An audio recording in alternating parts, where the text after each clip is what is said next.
Hello, hello. Hello, everyone. Welcome to another live stream with me, 320 Sim Pilot. I hope you're all doing very well. Today, I'm joined by the first officer right from the start of the stream, which is very unusual. Today, we're going to be taking the Fenix A321 for a flight from Gatwick down to Malta. A very, very standard thing that we used to do on the channel back when I started it during COVID. One of the things I sort of got into flying for was to do things like this, and at the moment I'm not getting to do it, so I really fancied giving it a go. Also not been in the Airbus for a while, I'm sure most of you know, but I currently fly the Boeing 787.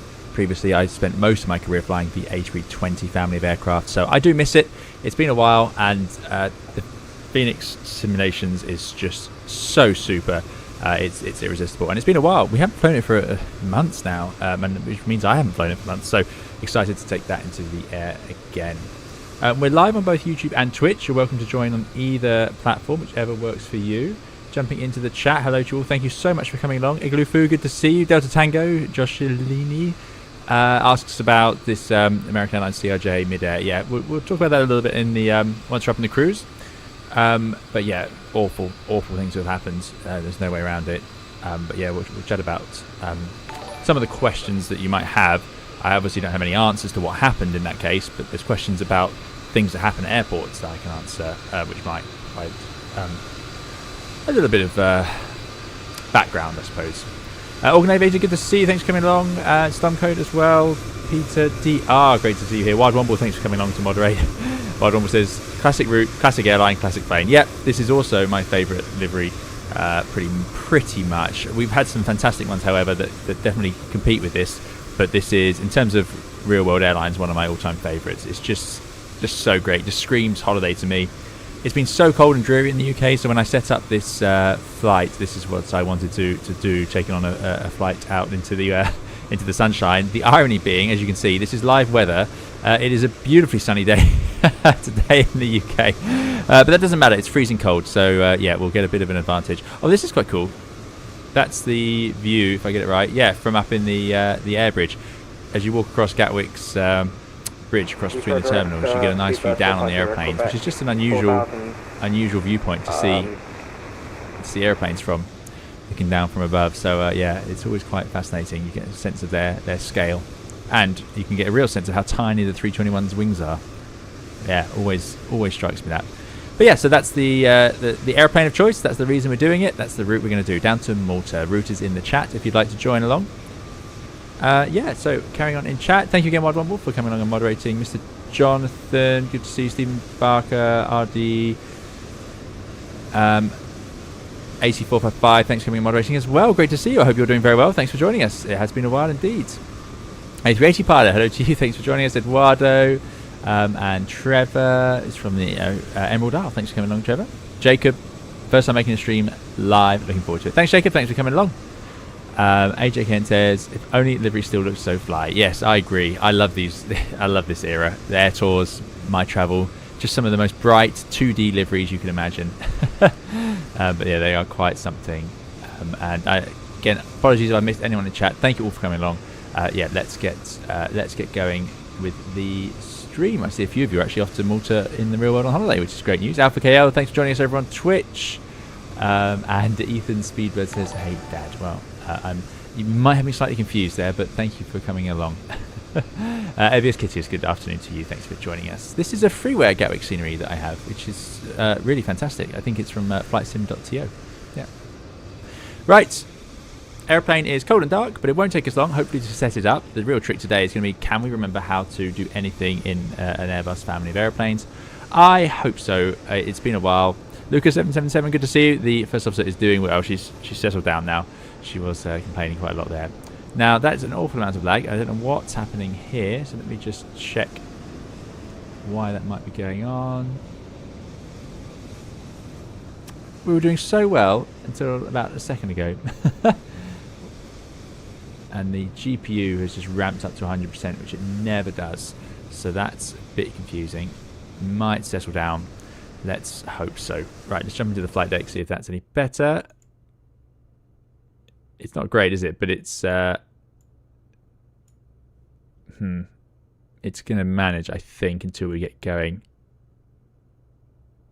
Igloo says, got a refresher the other day with the 330. Indeed, it is a video recently put up on my channel, A330 in Flight Simulator 2024, if you'd like a video on how to fly that and also see what we think of it. It had been a while, but it was great to get back into an Airbus, and that sort of inspired me to do this as well. Right, let's get the airplane up and running. I forget how nice the Fenix interior is. It's just so good. Look at it. Look at the grime and just all the right spots on the switches. Really amazing. It's just so good. Everywhere you look. Look at that label on the seatbelt, which is exactly where it is. I mean, it's just ridiculous. I don't know how they did this, and it's still just the gold standard for fidelity on this simulator for what you can achieve. Amazing, amazing. They said when they were making, I remember when they announced it, they said we're going to make the best A320 ever for a simulator, and it's like, well, there's been a lot, but they definitely managed. Right, let us go through. So first of all, weather radar is off, landing lever down, wiper selectors off, parking brake is set, batteries, voltage is checked, set to auto. Give that a second.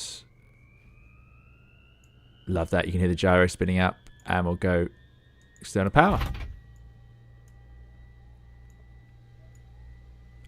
Let it spring to life. Fans coming to life. What I had done is I've already loaded in the routes. I've got the charts ready to go. I thought I'd be a little more streamlined than I normally am.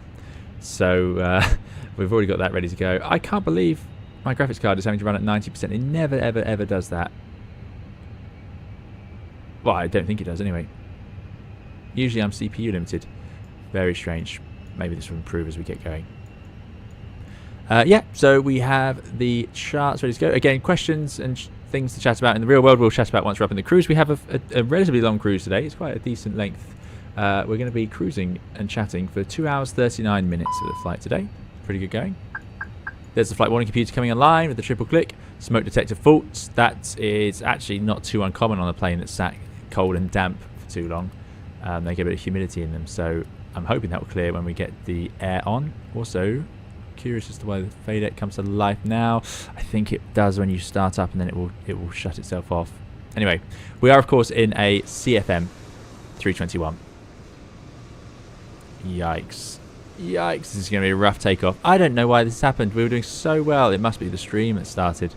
I have started the process of upgrading my computer. This one's 4 years old now, so I'm going to work hard to get a new one built so that we can have a bit more of a smooth experience, because we've had this for quite a few years now, really. Good stuff. Tom Nichols, good to see you. Tom says, watching from the airport, waiting for my flight back from a work trip. Will you get away before I do in 45 minutes? Ratio. Well, I've set the time for past, so I've got 20 minutes. We shall see. Thanks, Patchington, for the subscription. Right, so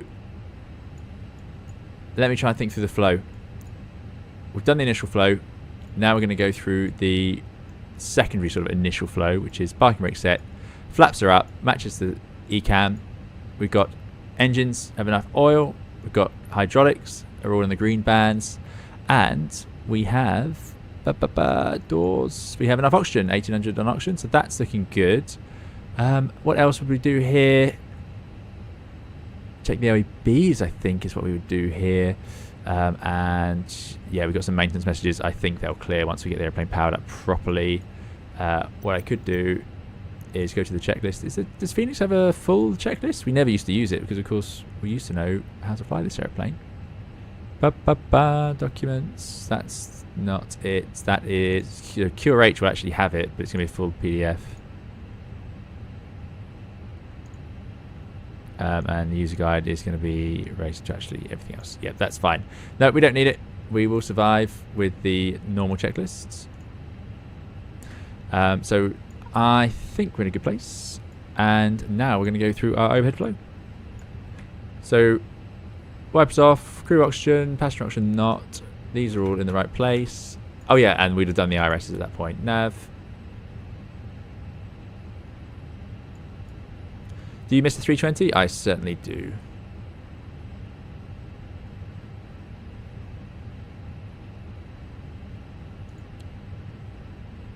Yeah, why are we getting fault lights on these two?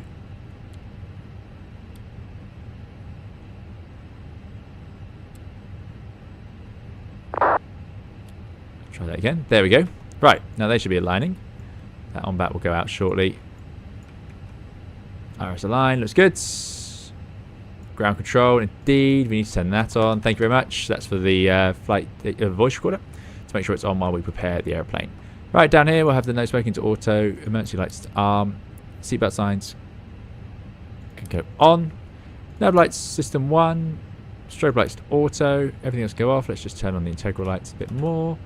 Nothing to do on the air panel, nothing to do on the electrical panel. Turn on all the fuel pumps, all white lights out please. AP fire test before we start it up. Sounds good. Engine fire tests. I love the fact that the 787 you don't have to do this either. It's impressive. Well, you don't have to do it on the 78. We do have cargo heating, but we'll leave it cold. No one's back there right now. And that's it. Good. Moving along. Going to set the QNH. 1 through 2, 3. Nice high pressure today. This will all to be set later, and the flight directors are on for now. Let's just wind the attitude up and out of the way, and we'll get a clearance for air traffic control. So I'll put a 9 in there to remind us. There we go. FADEC did depower. I thought so. Couldn't remember whether it showed up initially or not. We're going to align our standby. Andrea, good to see you. I'm keeping well. Thanks for coming along. And yeah, it's great to be live every now and then. I do enjoy it. I enjoy it a lot. I was missing it, having not done it for a while. Get yourself an AMD Ryzen X3D 7800 or 9800 X3D, says Wide One Ball. So that's what I was thinking of getting. The only worry with the 9800 X3D is the processing. Is there enough cores? Because it essentially has the same amount of cores as my I have an i7 10700, and I'm not convinced it will handle everything I want it to, unless I'm being bottlenecked somewhere else in the system. I know that the X300 is, the 9800 is going to be the best thing for gaming, but I'm not sure it will be the best for streaming at the same time. That's my only concern. So that is to be decided. Right, that's all good. That's done. That's done. Gears down. Anti-skid nozzle steering is on. Fantastic. We have accumulator pressure and the parking brake set. That's what we would have checked earlier. The accumulator pressure. Of course it is. Switching is all in normal. We'll check. We'll do the McDo's shortly. We'll get some integral lights in here. I love that they're on slightly, but yeah, I always like them bright when I'm streaming. Radar can stay off. Parking brake is set. These are all up. Normal off. Great. Let's just check I have these calibrated. I do. Good. Right. I think we're going to do this. We're going to do it. Come on, we're going to get out on time today. It's going to happen. It had to happen eventually. Select desired system. Let's go to ATSU first. Let's just initialize the flight. Now, this is quite hard for me to remember because this is incredibly different to the 787. When do you do the cargo smoke tests?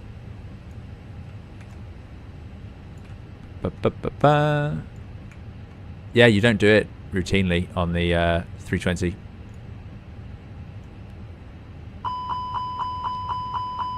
Not all of them have 2 bottles fitted either. Thank you. Yes. Well, that's not good. It's stuck. There we go. Cleared. Right. Yeah, no, you don't. I don't believe that's part of the normal flow. In terms of the graphics card, Abilis Ketier says, so 900 X3D will be fine. So for those of you not sure, these are processors. We're talking about computer processors. And there's just differences in them. But could go for 7950 X3D. Yeah. RTX 5090 is still a price go for 4090. The problem is you can't get RTX 4090s anymore. They all seem to have disappeared. Everything for the last series. I have a 7800 X3D and 4070s VRAM is the bottleneck, says Igloo. Okay. For 2024, it makes less of a difference. Yeah, I'm more worried about 2024, although it's beginning to look more and more likely we'll be flying in Flight Simulator 2020 for longer than we thought, certainly longer than I thought. Right, we're initialized. We are jet set 244, AMM 244. It's nice to be that again, isn't it? I'm not going to mess around with anything else in there. We can now go to our FMGC. That's correct. Oh, I'm out of date. I thought I'd updated everything. I've failed. Anyway, we are out of date. So that is data, init A time, requests. Denmold, good to see you. Glad you enjoyed the videos. Thanks for coming along. Jay says, use diff strip when programming MCDU. A channel creator taught me that. Ah, that's good. That's a good idea. So we're on I of diff strip. Flight plan has uploaded. Sort of. Yeah, it's in there. So on the I of diff strip AMM. First officer is now leaving me. She can't be bothered to do this part of the flight, clearly. We're going with the Costa next today of 34. Cruising at, that's a good question. I thought it would load this stuff in. We're going to cruise at 350. And I'm going to remember the wind. I remember the wind in real life, but for some reason when I stream and make videos, the wind is always the thing that gets left off first. Lauren Reese, it's been a little while since you fired up the sim. It has indeed. A320 pilot says, what gate are you at? We are at this gate. 552. Good. We got the winds. Fantastic. Now onto flight plan. Departure. Let me just get the weather and the ATIS for Gattas, as it's often known. Right, we're running with hotel. Using 26 left, no surprise. Temperature of 6, that's good, so there won't be any de-icing going on. QNH 1023. Ground is open. Wind is 3005, so it's pretty calm. They're just using west seas anyway. Good. So 12198 for delivery. We might as well, for the first time ever, let's speak to them first. Let's try and learn from our mistakes. 13198. I mean, how many times have we? I think basically every stream I load up the wrong thing, do the wrong performance, and then we speak to a traffic control, and it's of course totally different to what I was making up it would be. I'm not using the DLSS at the moment, no, because my frame rate is so low I don't think it would work. And also, the DLSS I've tried on Flight Simulator 2020, the gauges go fuzzy, but I assume it's better now. But that's because I'm using a 3080, the old DLSS, I guess. I'm so out of the loop with all this. I am on that sim for TV, I am indeed. If you are watching along and enjoying, do please leave a like, makes a big difference to the channel.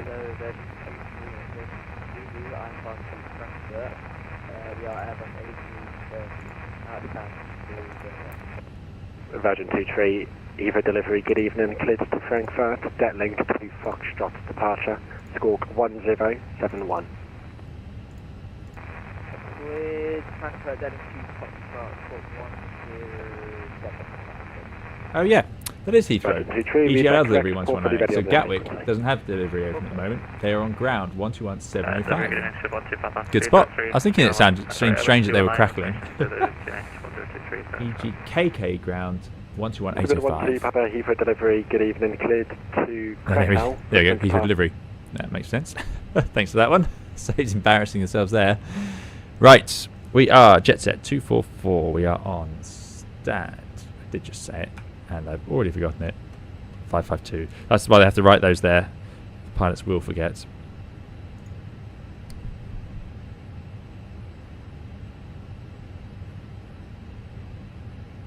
Gatwick ground, good evening. Jet set 244 on 552 A321 with Alpha QNH 1023. Request clearance Malta.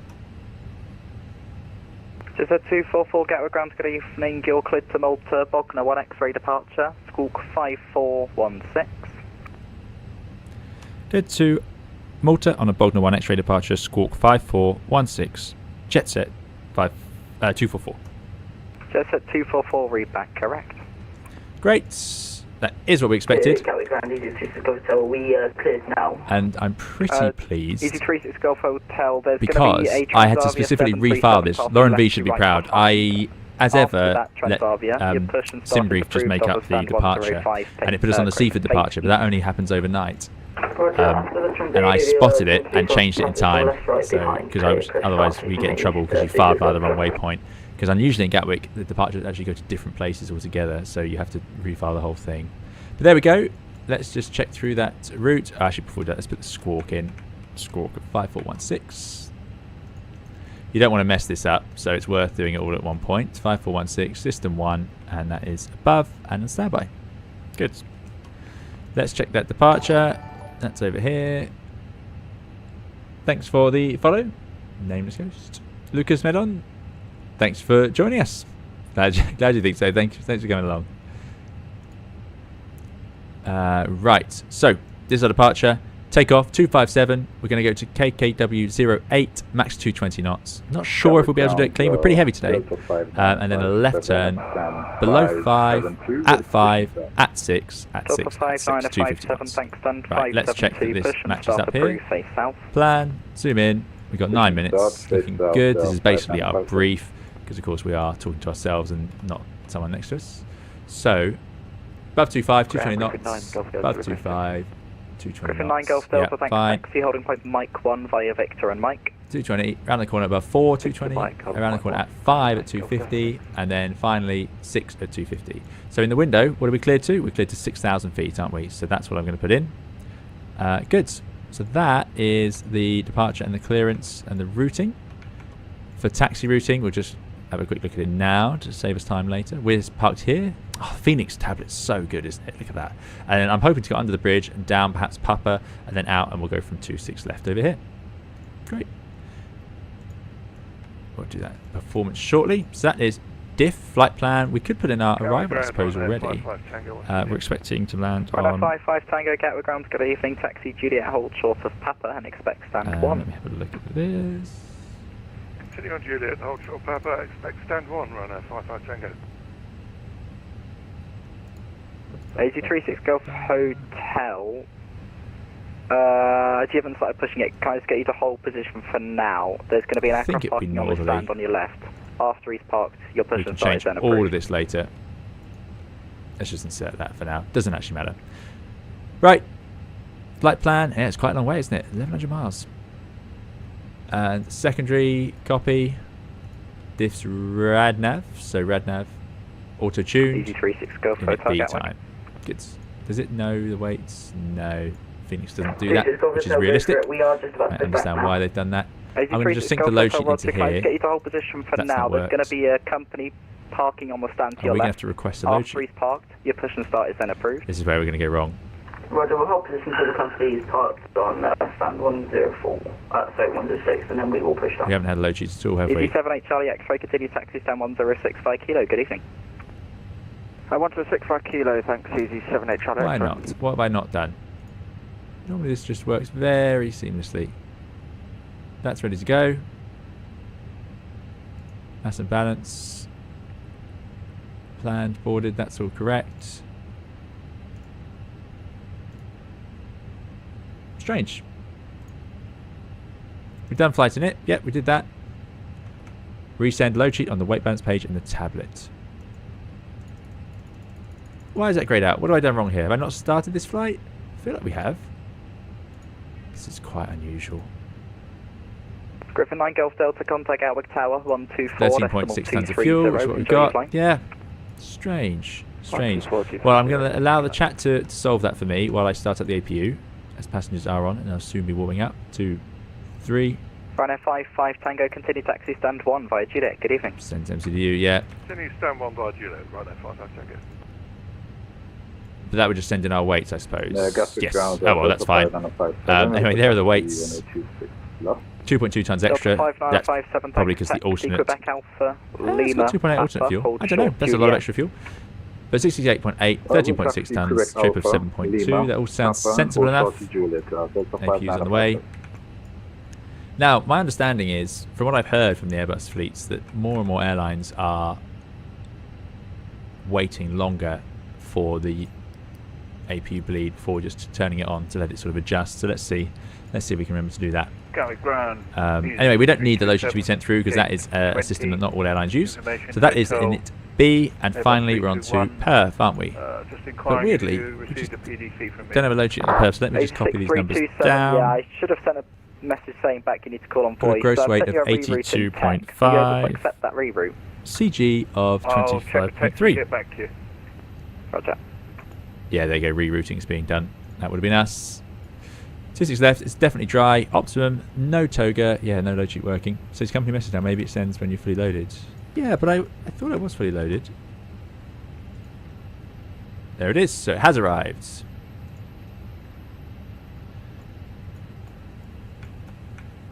Still not arriving here though. We're with live weather, even if we're not with the right temperature. Takeoff weight is 82.5. Mach 25.3. I think that would be a forward CG. I think that's the reason you put that there. Light winds, sensible. Alpha 3 via Papa Alpha November, thanks. Calculates. Max, lightweight, good to see you. Good to see you back in the Airbus, none of this Boeing. Yeah, I like the Boeings as well. There's a different feel to them, though, certainly. You know, sometimes I think they're so similar, and sometimes I think they're so different. I don't know. I constantly change my mind on that. Right, let's put it in an section. 1054, get ground. Good evening, readability 5. Let's go. Bravo 1. Still going to be flat 1, isn't it? Oh, it's flat 2. What's full length? This is a decision that you would also have to make on the line. Flat 2 anyway, flex 45. So if I go Bravo 1, flat 2, flex 43. 2 degrees of flex. Now, when you're down at these numbers, it does make a bigger difference, but it's still a relatively decent flex. Yeah, the so I think we'll go with that. Bogner 1 X-ray is fine. We'll go and then, flaps 2, flex 43. Route is as filed. No shifts. Flaps 2, flex 43. The shift is a leftover from before GPS. You don't need to use it anymore. And we'll go with 149, 153, 154. 149, 153. Luca, Squawk 0757, easy 6327. Easy 6327, read back correct. 154.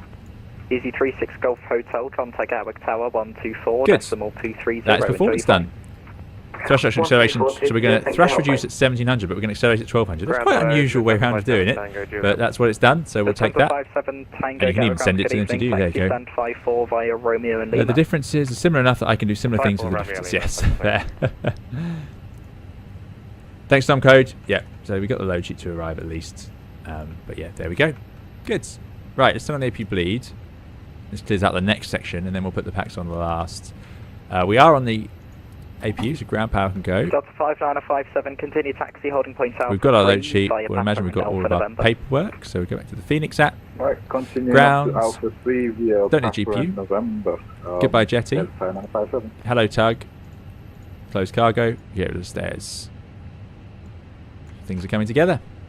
So that leaves us with our PFD of 149, 154, which is our V2, climb nav armed, 152, and with 5,000 in magenta. That's correct because we put 6,000 in the window, which is where we're going to go to next. I love that it shows you that. Boeing doesn't bother. It would just show you whatever you put in the window, even if it's not going to do it, which I think is a less optimum system in my mind anyway.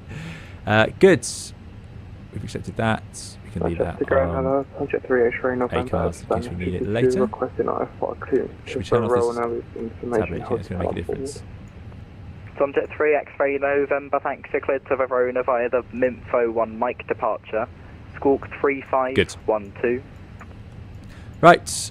Time for, let's think, we've done the brief, we've done the loading, we've done the MCDU, we've done all of our flows. I think it's time for the, let's get the packs on now as well. Time for the checklists.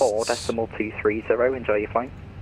Right, gear pins and covers removed. Fuel quantity, we have 13.6 tons, which is what we wanted. Seatbelts are on, IRSs are aligned, and they're all in nav. And the BARF is on 1023, showing 200 feet, which is correct for Gatwick. So that is all good. That's the cockpit prep checklist complete. Next is the before start. So let's call up ground. I think we're ready to go. Jetty's off. Tug is there, so we'll make it work. Get the ground. Jet set 244. Request pushback 552. Jetset 244, Roger, there's going to be a Lufthansa 340 passing from your left to right behind. After he's passed, and 552, push and start approved, face east. After Lufthansa 340 passes behind, push shut approved from 552 facing east, Jetset 244. 340, that's cool. That is cool. Right, let's get ourselves ready. So thrust levers are closed. Parking brake is on. We're going to put the transponder to auto. Going to put the beacon on, and the windows and doors are closed, and we'll run the checklist. Parking brake on, takeoff speeds and thrust 49, 54 are set, and we have thrust is set in the MCDU of 43. Windows closed, beacon is on before start, check is complete. Next is the after start. Good, I think we're going to make it. Well, we've called it half past. Now this is a classic reason why calling it half past, if that was our actual off blocks, isn't good enough, because this is what can happen. Which is, of course, you don't have to wait, so you do like to call up a little bit early. It says that we have a tug. I don't really believe it. That looks like an attempt at a 340. Double check you're in it. A, will do. What have I missed? What have I missed?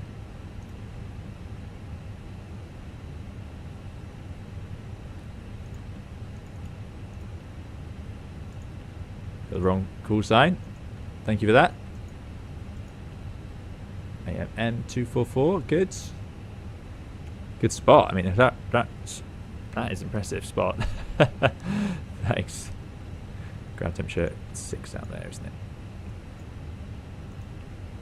And the cruise out. What have we done on the cruise out? 358. This is what we actually want. 350. Great spots. Really great spots. 2 errors on the init A. That's not good evening. This is Paper 13 Golf Yankee. Right, I think that's a 340. At 10-1 or an attempt at 1. Let's go. We've got to face east. 13 Golf Yankee, get which means we're going through the tunnel. You're cleared to Geneva via the Boxer 1 X-ray departure. Oh, come on, Tug. You said you were attached. 02. Now, I also understand that we now start the number 1 engine in all circumstances on the Airbus 320 family, which makes sense to me. So we'll do that. Black 1X departure. Speed 13 Golf Yankee. In init 2 or in init B, Golf Yankee, just confirm it's the Boxer the trip wind is dashed out because I have the wind loaded in here. The back 1X departure. So we don't need to enter a wind in there because I downloaded it. But you could enter an average wind in there, which would just be a component. So a headwind of 10 or minus 10 or whatever it actually happens to be on average. Brakes released. There we go. Look at this. Oh, it's pretty fast. Pushback. Right, let's get engine 1 started. Pressure. Good, good, good. Starting 1. It's 30, wait, At least the frame rate has recovered for now. That's why there's 2 of you. Indeed, Nick K. Indeed. Last station calling readability 5. Right. Yes, this is going to be great. That's such a shallow turn. This might not be as good as I thought. Congested train up, I'm going to have to cancel the pushback for the next 5 minutes due to ground issues. Please have a nice wind view for us. No problem. Oh, that's a beautiful ready. view. Pushback clearance cancelled. Oh, there's no wing view.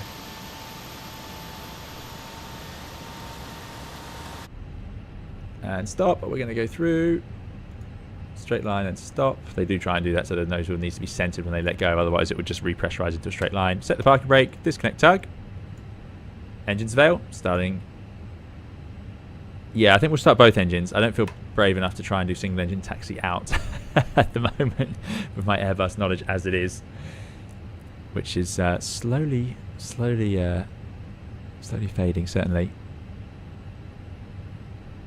Yeah, Richard V, great to see you. Thanks for coming along. Richard V, big part of the channel right from the start. And yeah, it's great to have you here. I hope you're doing very well.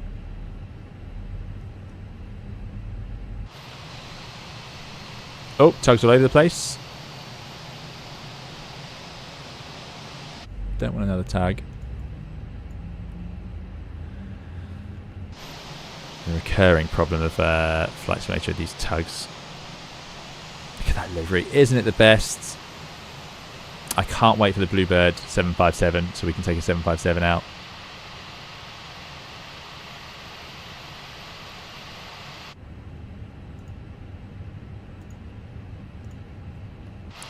Hopefully that clears them off.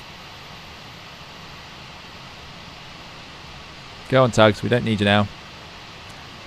Engine's running. We might have to do a bit of ignoring there then. Let's get back to our checklist and we'll do our after start flow, which I think I can do. So we're going to go ignition start switch back to norm, overhead panel. We don't need the APU bleed. We don't need any anti-ice, so I'm going to turn off the APU as well. Coming down here, we're going to arm the ground spoilers. We're going to recenter the rudder trim and I'm going to set flaps 2, which is what I would have on this page, flaps 2. We're going to set our trim, which we agreed was with a gross weight 25.3. So a little bit nose up, not uncommon on a 321. Tug, please leave. And we do the flight controls once we're moving. That is an Airbus thing. Got to remember that. And I think we're in a pretty good place. And you would check the status, but there's no message, so there's not going to be anything there, is there? Right. After start checklist, anti-ice is all off. ECAM status checked. Pitch trim 25.3. Rudder trim neutral. After start checklist complete. Now we can call for taxi. Jetset 244 request taxi. Jetset 244, thanks taxi, holding point Alpha 2 via Lima, Papa and Alpha Sierra. Lima, Papa, Alpha Sierra, holding point Alpha 2. Jetset 244. Oh, that's fun. Now, we've done this a lot, and those of you who've watched the channel will know that we have gone the wrong way many times doing this. So, let's get it right. We are here on Lima, so that's good. Lima, Papa, as I expected. So first right down Papa. Alpha Sierra, this is the one to get right. So all the way to the holding point of the runway, Alpha Sierra, heading for Alpha 2. Good. I'm going to do the old turn off. So taxi lights, runway turn off lights, those are my favourites. Tug is not leaving us alone. See if we can get moving. No. As soon as I release the brakes, the tugs are pushing us again.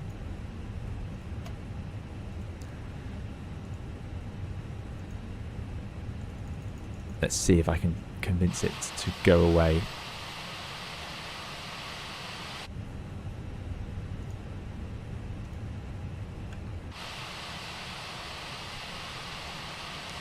I'm not even sure where that tug has come from.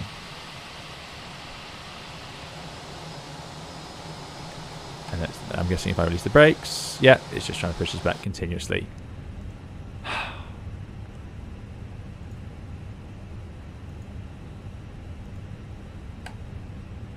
Ah, there we go. Goodbye, Tug. Thank you very much for trying to ruin everything. I didn't even do shift B today. I normally would.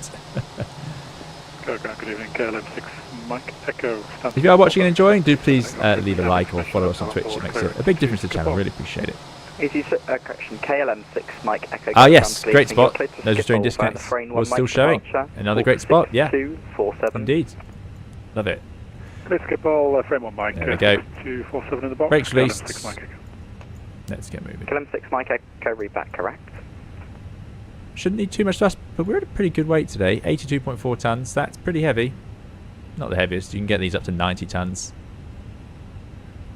Which is, of course, relatively heavy for a 320 family. Not uncommon to take 90 tonnes of fuel on a 787 though if you're going far enough. I love that 320 nose wheel with its angle. The way it just one tire's on the ground, isn't it, when you're at the tight turns? This aeroplane, this add-on, just blows my mind. We're so lucky, aren't we? We've got this, iFly 737, PMDG. Right, we're going to do the taxi checklists. U26327 ready for push and start. Dougal, good to see you. Thanks for coming along. 27, thanks, and 20 push and start approved, AC. 4 prawns, good to see you as well. Thanks for joining us today. Start through. That was a wild tug indeed. Easy 6327. Yeah, taking a little bit of oomph. I think the CFM engines, that's quite normal. Frame rate's tanking. November, that's no problem. There's going to be a 321 passing. We're now getting in the way. Papa So we're taking the right here on Papa. Push and start approved, face west. Once we're going to Papa, I'll do the flight control checks. Don't want to mess around too much because, of course, we've got to get that taxiway right. For potentially the first time ever. And all stations for stations information. Standby, actually. Information change, wouldn't bother with it particularly, but if they give us a new QNH, which they usually would, I will set that. Unless we're worried about something such as strong winds or tailwinds, things like that might affect our takeoff performance. Gatwick ground with a 6 Papa Mike. There's always there. With a 6 Papa Mike, Gatwick ground, good evening, pass message. With Essex Supply Grid A320 at stand 113. It's funny, like when I used to taxi the 321 around, I would think, ooh, better go deep into the corners and things to make sure it stays on the apron in the right way. And when you see it like this, I mean, as you all know, Clear to Manchester, Lambo on 6 Mike. it actually has a surprising amount of room around it, even the longest one, compared to, for example, the 777-300 we flew last stream, or the 787-10. Ground. Yeah, the wing flex has been a bit of a bug on mine. You're going to see it. It's going to do it after takeoff as well. I don't know why, but the wing flex is getting very excited in my Phoenix at the moment. There's another jet set. Love to hear it. Love to hear it. Gatwick would have been filled with jet sets at one point, so great to relive it. Right, flight control time. Okay, Gatwick ground. There's our screen. Full up. 237 requesting Full IFR down. clearance to Copenhagen. Neutral. 1015 Full left. 787 with information Full India. right. Tomjet 237. There's a Tomjet 787. Fantastic. Copenhagen via the Rudder. frame Full 1 right. departure. Squawk Full left. 3521. Neutral. Other pilot now runs theirs. Copenhagen frame 1 Mike departure and Fox 3521. Tomjet 237. Endlessly complicated spoiler patterns between the types. Look at these streaks from the actuators along the elevator. How cool is that? Right, Alpha Sierra, that's where we're aiming for. This is 2020, Marina Halley. Good to see you. Thanks for joining us. Nordic 456, Gatwick ground, good evening. You're cleared to Oslo via the frame 1 Mike departure. Squawk 1253. I'm going to build a new PC so we can run Flight Simulator 2024 and hopefully 2020 a bit better. Right, done the flight controls. After that, Nordic 4563 back, correct. going to put the... We don't need the weather radar for departure particularly, but we will take the predictive wind shear. We'll take the TCAS. Got the auto brakes. Papa Mike, Roger, you ready immediate? Ready immediate. That's good. This is a slow taxi. Roger, 113, push and start up facing. Going uphill, maybe a little bit. On your left, pushing. Roger, we'll push back facing east with Essex Supply. And you do any updates to the takeoff brief, but our departure point, our runway and our performance are all valid. Flap 2 takeoff in the 321. And jet set 27 Mike Alpha, just caution that with 320 pushing on your right. So yeah. Flight controls checked, flap setting config 2, green, which we've got. Radar predictive wind shear on and auto. I'm going for just auto on the predictive wind shear. Engine mode select can stay in norm and ECAM memo. Take off. No blue. Great. That's the taxi checks complete. Next is line up. KLM 6 Mike Cool. Echo, thanks. Do you have enough Santiago clearance Perez, good to see you. The EZ320 on behind? Santiago says, I know some streamers use one computer for gaming and then stream off a separate one. Don't know if this would be a solution. Yes, I'm not sure how to do it. That seems quite complicated to me because I obviously have a lot of programs running on this computer to make this happen. And I am curious as to what's... I mean, it looks like I'm bottlenecked by my my graphics card right now, funnily enough, of all things. Which I never thought would be a problem. Jet set 244, contact Gatwick director 126, decimal 825. Enjoy your flight.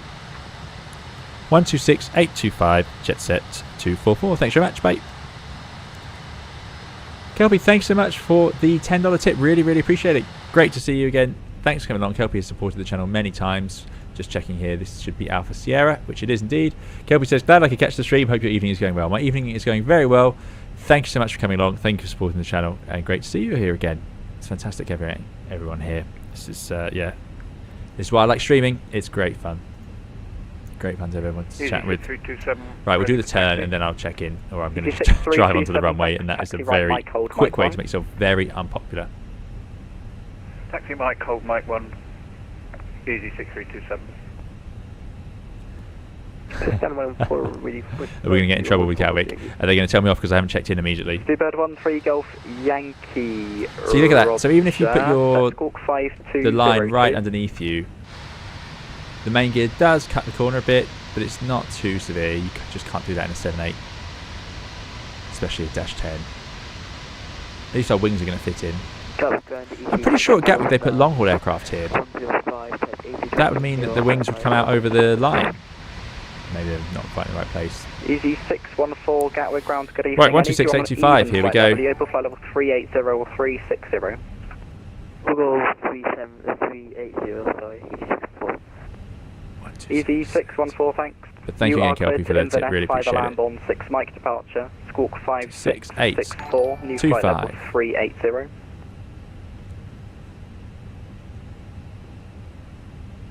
Oh, we're crawling along. I feel like this is pretty slow, but yeah, I think the CFMs are a bit like this. IE does have a bit more of a push. We had a call from the cabin crew. I assume is suggesting the cabin is ready. Yeah.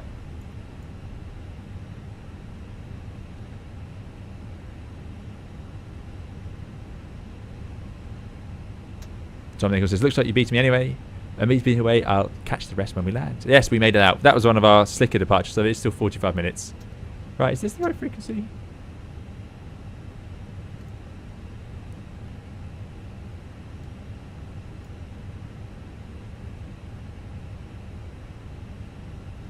I don't think there's anyone on this frequency. 26825.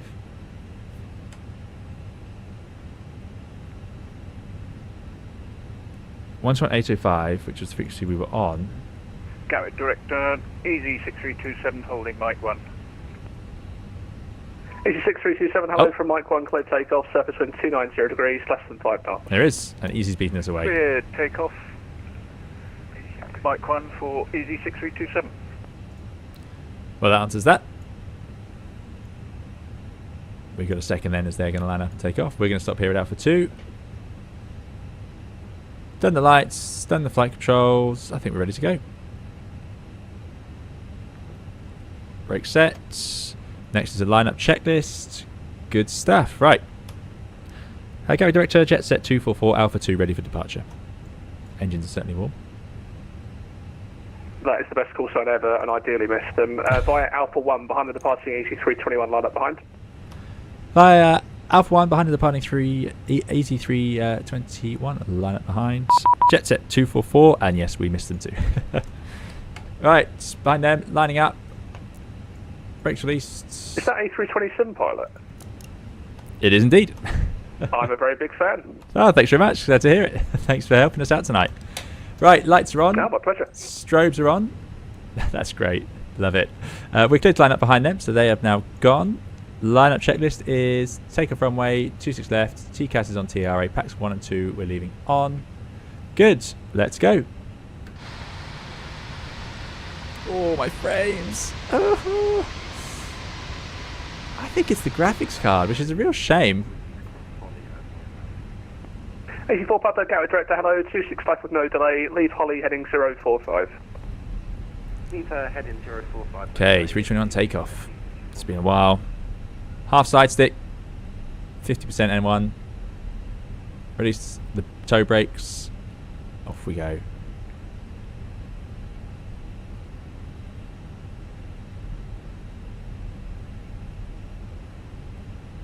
This is great scenery though, isn't it? I know it is heavy on frame rates, but it wasn't until I started streaming today. I don't know. Right, we're on a line up behind, so we'll stick to that. Bit too much oomph there. Got to be careful. Very easy way to drag yourself off a runway.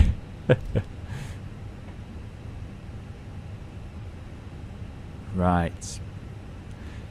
Gatwick has funny lighting spacing, so if you're in really thick fog, you won't actually have the right lighting on this section of the runway for a low-vis takeoff down to the lowest visibility that is possible, so it can be a bit of a funny one. TUI over there. What a sight. What a sight. Air 2000 taking people on holiday from Gatwick. Like they should be.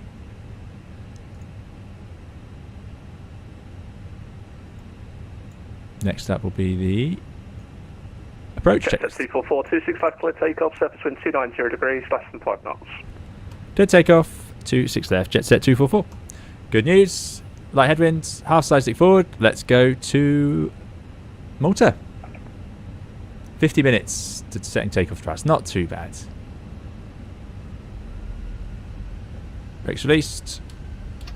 Two clicks. Very good evening, KLM6. Man, flex 43, SRS runway. Order thrust is blue and arms. Away we go. The departing A320 will line up and wait behind KLM6 Mike Echo. Oh, the gauges are lagging something fierce. Maybe as we get down the runway away from the buildings, it will improve.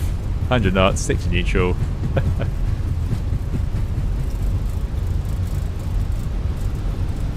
feel like we're definitely going faster than this already. Yeah, that's quite a bad bug. Rotate.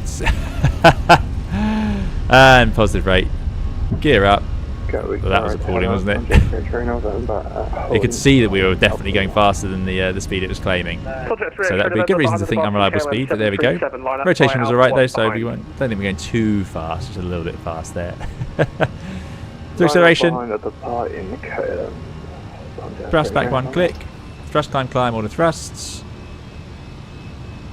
How many times did Jet Set do this in the day, eh? KLM 6 Mike Echo, clear takeoff 26 left, 290 degrees. Above the F speed. Flaps 1. Clear takeoff 26 left, KLM 6 Mike Echo.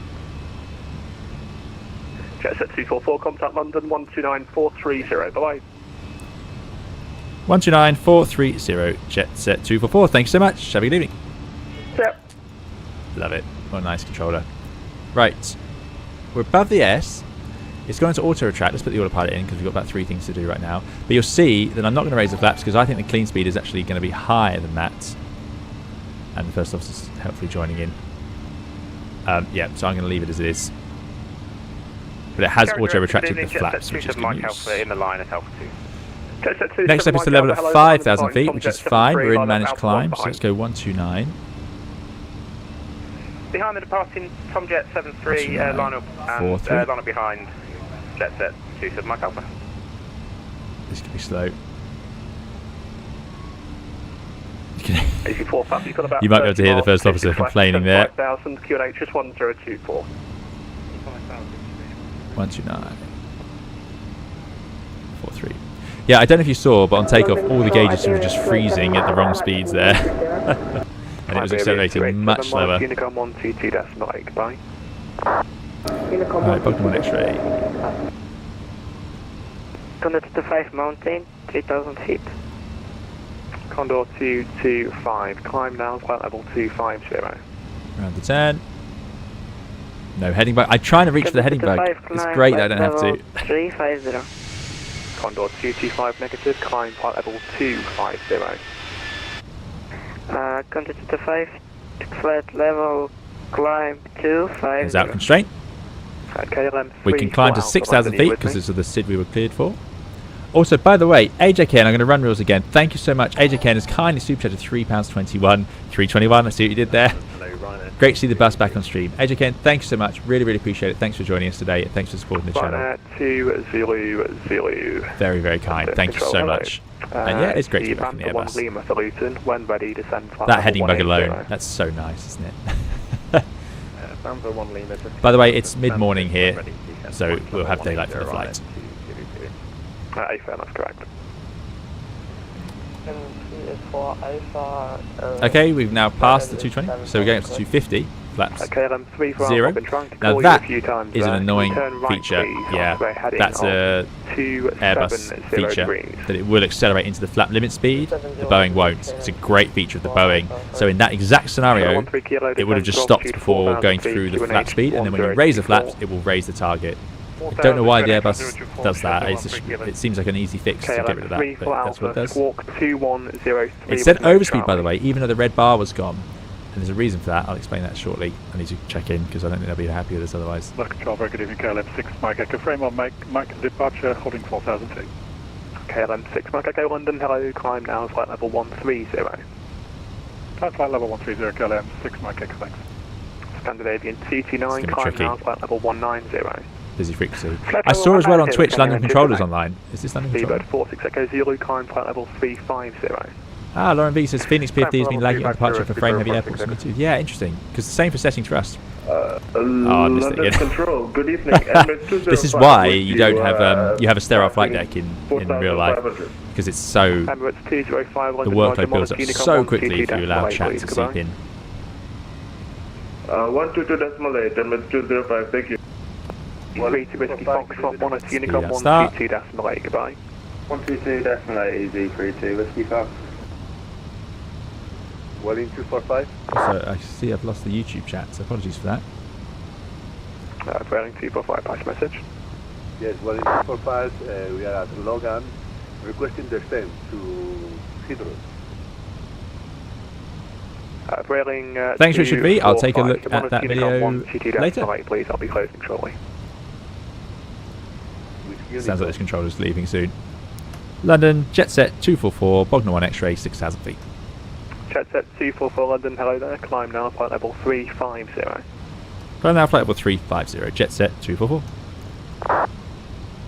Ba-ba-ba. London Control, hello, Steve. 350. 12 Tango, Bravo, flight level 220, Otmet, 1 Golf. Right, let's go. Speedbird 21 Tango Bravo London, hello, Squawk 5750, descend flight Yeah, it's going to stay in out constraint, so I'm going to do an open climb. Thrust climb, open climb. Set standards. Squawk 5750 and descend flight level 350. Disarm ground spoilers. Midnight 5, descend flight level 90. Get rid of the lights on those gear. It's on 90 minutes. Here we go. Midnight 5, contact Gatwick Director 126.825, goodbye. Yeah, thanks for that, Richard B. I will check out that tutorial. 126.825 minutes, 5, bye. I think my frame rate is November, hello, currently about 20, and that's at the best it's been so far on the stream. So I do think I need to fix some other things as well. My RAM isn't full, my VRAM isn't even full, but my graphics card is maxing out 96% to 99%, so I'm guessing that's my problem. Around the turn we Okay, go. for the 13 kilo, continue right turn heading 240 degrees, and localize to establish 27 right. Over the coast. Correction 27 left, descend with the climb down. Right, 240 and establish and localize with 10 with glide, runway 27 left, shift to 13 kilo. Awesome. KLM 6 Mike Echo, routes direct to Casper. Route direct to Casper, KLM 42, good to see you. Tomjet 3 X-ray November, climb now, flight level 290. Iglevu says, FO is calling B2 if that's right indeed. She's been keeping me on my toes. Golf, India Lima Bravo Golf, London, hello. Say again, you were mocked. Hayden, good to see you as well. I do apologise, everyone. My YouTube chat was not coming through in my Golf India Lima Bravo software. Golf, I don't know why. Hazel 2 Fox Should do, departure, but runway it's 10. not happened, so I'm swapping between them. 2170 QNH1. Patrick says, is taxi fuel all the fuel used before takeoff? If so, what category would the fuel used taxiing from the runway to the gate at destination be in? There's no category for that fuel because it doesn't matter once you've landed. That's through 10,000 feet. We'll take the lights Golf on the Golf, standard Vitex, no seatbelts off. Accelerating. Why isn't it accelerating? Because it's got 250 at Bognor, so that's fine. Yeah, good. Yeah, so we have to have taxi fuel for the taxi out, but there's no requirement. You're expected to land with at least final reserve fuel, and if you were in such a dire situation that you landed with final reserve fuel and you didn't have enough taxi fuel to taxi in, then it really won't matter. That would be so extreme. So yeah, you'll always have enough taxi fuel in, basically. That's why we don't have to account for it. Thanks. Contact Gatwick Director 126, that's Malta 5, goodbye. Gatwick Director 126825, Speedbird 12 Tango Bravo, goodbye. Stephen Barker, I'm running at the default settings that it gives me, which puts it at high end. I might need to, having seen my GPU is struggling, lower that a bit. As we're discovering. Good evening, jet set 27 Mike Alpha, Bognor 1 Express 5,000 feet. Jet set 27 Mike Alpha, London, hello, climb now, flight level 3. Yes, also if your V-Pilot is using the Fenix models, that would be perfect. Yes, I could look into that, it could be V-Pilot, yeah. Tomjet 3 X-ray November. But I know the Gatwick ceiling is bad for performance. Direct call out, Tomjet 3 X-ray November.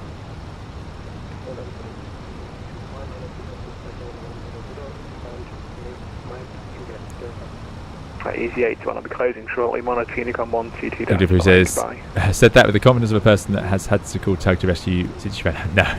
No, I can thankfully say I've not had that happen. Like I say, that would be an extreme situation. I mean, that's a mayday for a start. And yeah, if you haven't got taxi in fuel, you've done something seriously. Well, no, you might not have done anything wrong, but that's about as bad as it gets because you were minutes running out of fuel in the air. Remember, the taxi in fuel is you're talking about a couple of 100 kilos, which in the air is just not going to keep you going, is it? I mean, what's our fuel flow right now? I know we're on the climb out, but 6 tons an hour right now. 6 tons an hour, you know, it's just massive differences. Crosswell Bay, thanks for joining us. Following. 5 minutes and Unicom 122.8. Goodbye, thanks for your control. Dougal McTavish used IVAO model matching for V-Pilot, got improved performance. Excellent. I might try that, Dougal.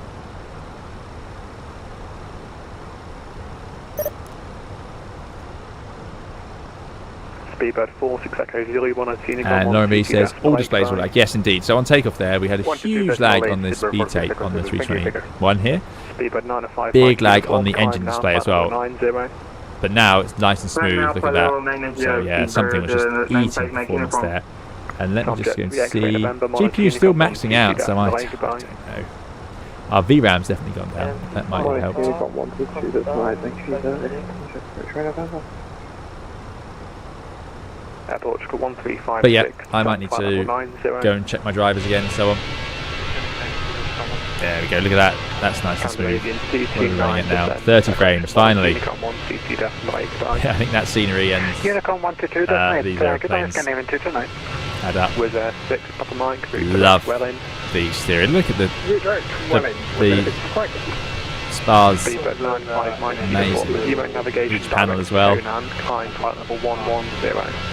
There's the avionics in and out. 110 Speedbird 95 Mike uniform. I wonder if I can force that into the override position.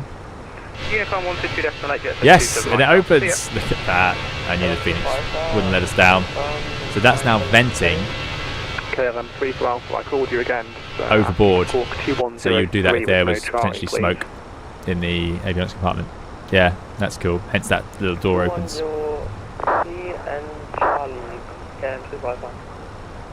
Right, we're underway. 7 Kilo Lima with the Brookman departure from Foxtrot 600 feet. Finnair 7 Kilo Lima London, hello, climb now, flight level 150, and you can monitor Unicom 122 decimal 8, goodbye. 150 and Unicom, Finnair 7 Kilo Lima.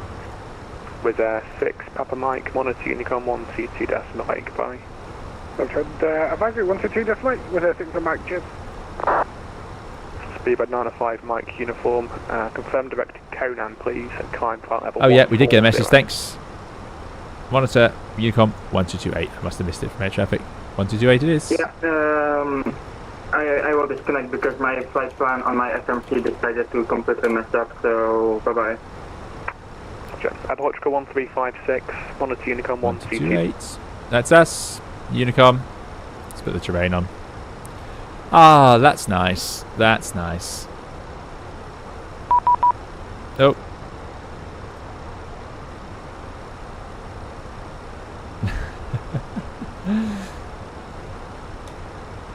Just getting a message, someone asking if I make videos. Which I do. That's twice been recognised on departure from Gatwick. Right. Let's go to airport. I don't need constraint. It's funny, coming back to the Airbus now, and I'm seeing some of the things that remind me it's a short-haul machine. One of them being, of course, the fact that we can only have airports constrained to waypoints or VORs. On the 7.8 you can load up a series of those, although of course you can do that on the 7.3 as well. And it's nice. I do like that you get to see on the terrain on the navigation display like this, although it only goes to 320 miles. The only thing is on the 7.8, and I do miss this because I feel like you get quite a good situational awareness. Like right now I can see the coastline of France, I can see the airports, you can get a sense of where the terrain and mountains are. You know, it's a lot of situational awareness from having the terrain map on there. On the Boeings, you just don't, it doesn't paint it in the same way. It's often you often fly around with lots of you don't display it like this. It doesn't show you the water. I think that's the key difference. It just shows you the terrain.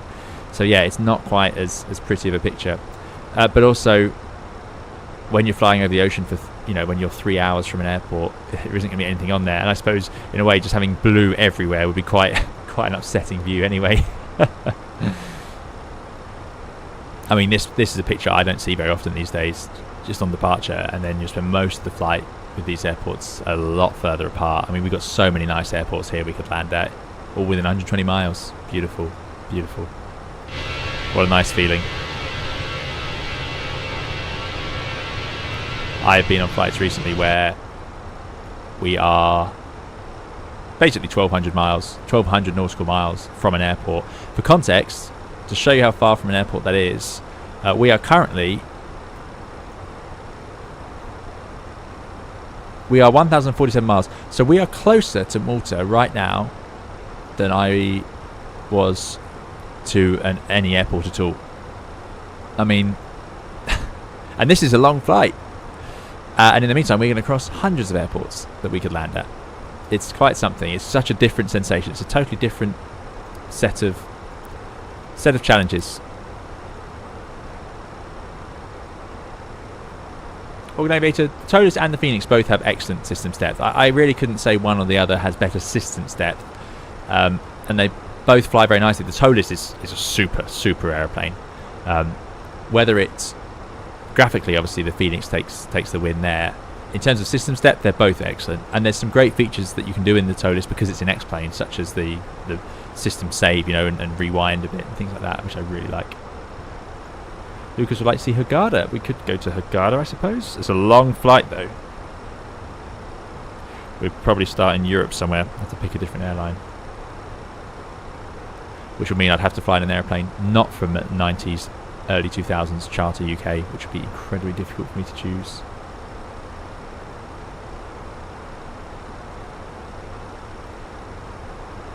Having flown with both, asks Bam, do you prefer the Airbus MCDU or the Boeing FMC? Probably the Airbus. Two reasons. The use of colour on the Airbus is so good. So this magenta, green and blue. Secondly, the constraints are so much more obvious the way they're portrayed in here. I like it a lot. There aren't any in there now. And the fact that in here it shows us the expected level. It doesn't show you the constraint. In the Boeing, what it would do, let's say we had to be at flight level 280 here or above at impacts, for example. I can put it in if I remember how.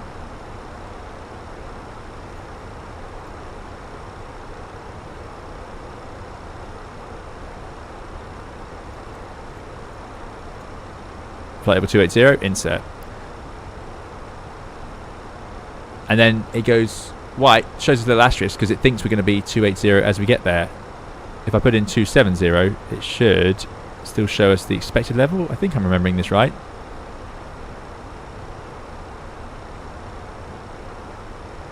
Oh, well, either way, what it does do, crucially, is it shows you that you're going to make it. It's in magenta. It would go amber. If I put 300 in there, flight level 300s, insert, it should go amber. And it shows you what you're actually going to achieve. There you go. That's what I was looking for. So that's really good. The Boeing doesn't bother with that. And this would normally tell you unable altitude constraint as well. It will give you a little message. So that's a great feature of the Airbus MCDU. I like the progress. I like this being able to just type in a distance to a waypoint. I think that's really useful. I use that all the time. So that's two things I like. Otherwise, they're largely the same. The flight plan, the route data, the timings, and so on are all the same. One great feature of the Boeing, and it is possibly more important than what I've just shown you, is the fuel. So we have a fuel prediction page here. It shows us the expected fuel remaining on landing. This is calculated from the fuel in tanks. So currently got 11.6 tons on board right now. It means we're landing with 2.5. What it doesn't do is compare. So if we had a fuel leak, all that will happen is this number will drop and drop and drop and drop. Let's say the fuel was going down and down and down. What the Boeing does, or certainly the long haul Boeings, is they compare the fuel flow. So it calculates how much fuel has gone through the engines versus how much are in the tanks, and then it compares them to make sure that there's not a leak, which is a great feature. On the Airbus, you have to sort of do that yourself. On the Boeing, you can just look at the progress page.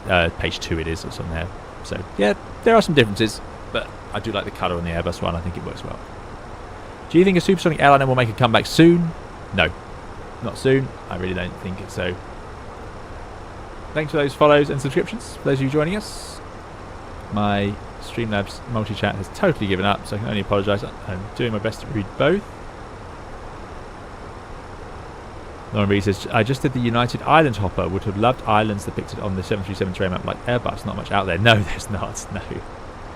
No, but like I say, it's perhaps all the better for it if you're going to be so far from an airport.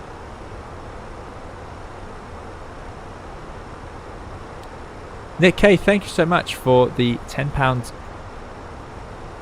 super chat. Really appreciate it. Nick says, have a cuppa on me. ice on the wings. I know it's dangerous. How do you check for it as it's not always visible? Or is it certain conditions that you would get the ice? Thanks for the channel. Nick K, thank you so much. Really, really appreciate it. Thanks for supporting the channel as you've done so much of and being a part of it so much as well and chatting along with us. So, great question there. Thank you again for the 10 super chat, Nick. And the question is, ice on the wings. I know it's dangerous. How do you check for it as it's not always visible, or is it certain conditions you would get the ice? Thank you for the channel. So for those of you wondering, ice on the wings, bad for the airplane. Why is that? Well, we fly around up here where it's, what temperature is it outside? Minus 44 degrees outside the airplane right now. Very, very cold. But that's fine, because even if we were to encounter icing conditions, it'd have to be a bit warmer, but if we were encountering icing conditions, the air is flowing and the ice would build up along the leading edges of the airplane, and we can then break them off using the airplane systems if we need to. It has heated areas of the wing, and even if it doesn't, it can only build up a certain amount on the leading edges before it starts breaking off under its own sort of weight. So modern jet airliners just don't expect to build up much ice. But on the ground, it's a big problem because we can't clear ice from the top of the wings with any airplane systems. The wings aren't heated, and we use these wings to generate lift. The air has to flow over them, and it has to be smooth. It's also very heavy, so ice will weigh down the airplane and it will destroy the lift on top of the wing. A bit like deploying the spoilers. If I stick out all the spoilers now, see them coming up, and you can see the airplane, even clear with the momentum of the camera, decelerating and lowering. Very bad news. By the way, look how slowly. I've stowed my speed brake control now. Look how slowly they stow. They take a long time on the 321. And they've all but destroyed our climb rate. So we have to clear it off. Next question is, how do you know it's there and certain conditions, or is it just certain conditions? So what you'd do is you'd go back and look. First of all, wintry day. Now there's certain conditions. I'm not going to be particularly concerned about ice if it's sort of 10, 20 degrees, but you could easily have ice on an airplane if you've got, this is a great cabin, isn't it? Look at this. I don't think I've ever been back here. I don't really use the cabins much. Yeah, the temperature has to get pretty cold for the ice to stick around. You could have ice on the wings left over from a cold flight, particularly in the area on the Airbus above the landing gear. There's big metal supports that get sort of cold soaked on long flights, like this flight here. But those will go away at temperatures above 3 degrees.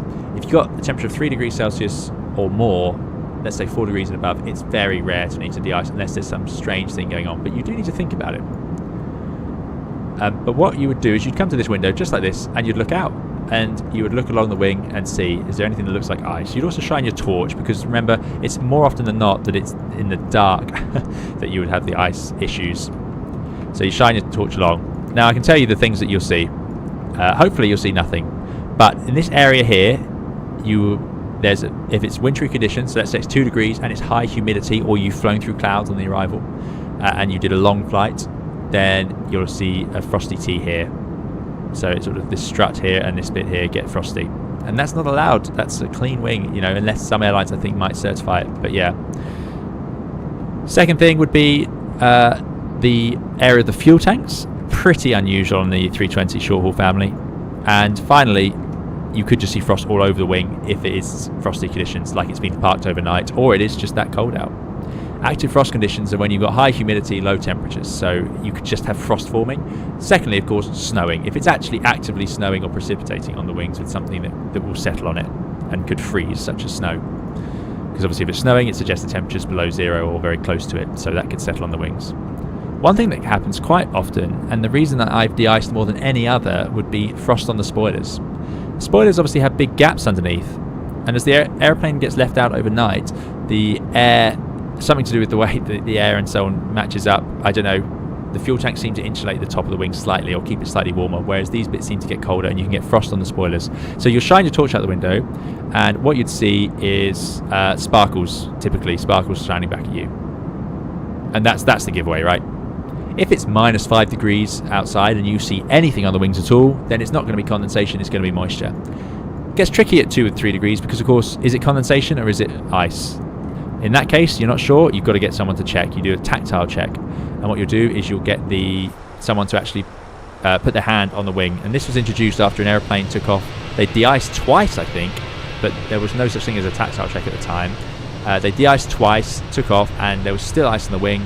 It broke off, and it was a tail-mounted engines. It broke off into the engines, took out both engines. So now we have a tactile check, if you're not sure, and that is the thing to do.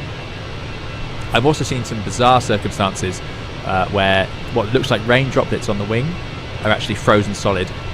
So that was a bit of a tricky one. It was misleading because it looked like it was just water, but actually it was water at one point, and then it froze overnight. So you'll always look at the wings, and it's rare, even if you think you have icing conditions, you wouldn't just de-ice for the sake of it. You would check. It's expensive, slow, delays things, so you don't want to do it just for the fun of it. But if there's any doubt, you'll just do it.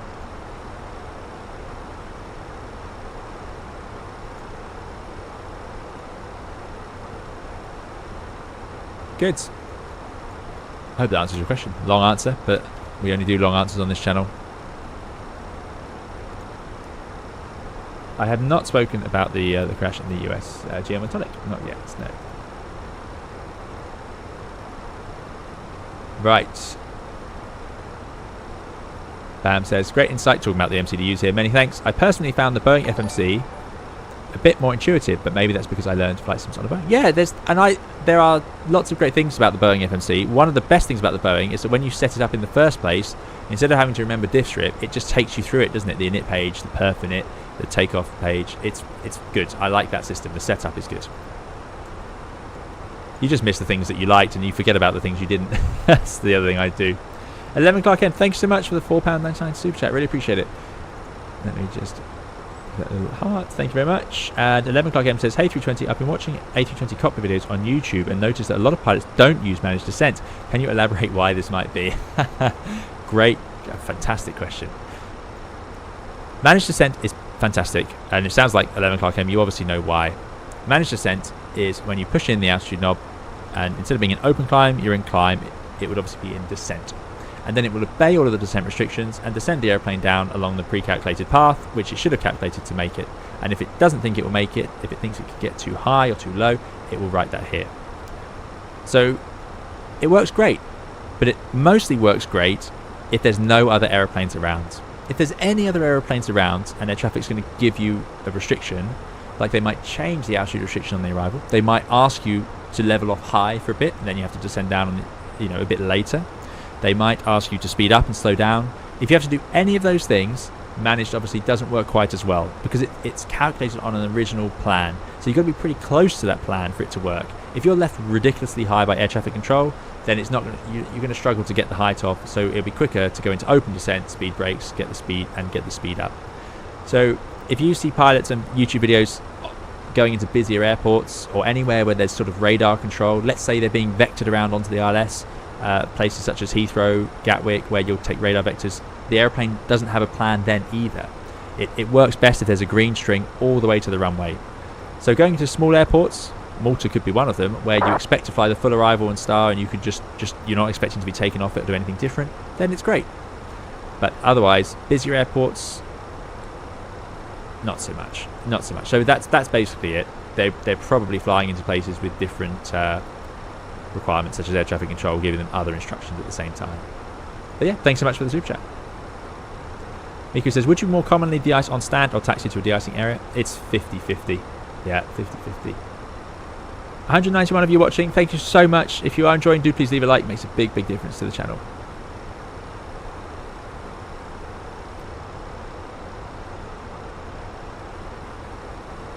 Lots of good reviews, it sounds like, of the Winwing MCDU.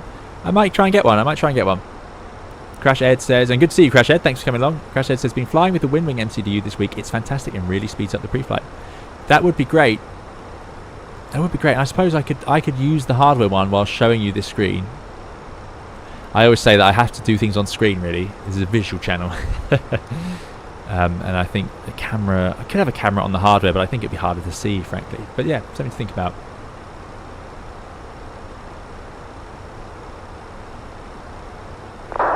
Mark says, when you went to long haul, did you have to have any extra special training in obtaining oceanic clearance, or is that covered in your CPL?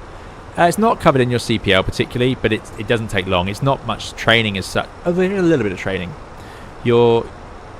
your operator will have a bit of a briefing dedicated to it, and then you'll do it again in your line training most likely. So a little bit.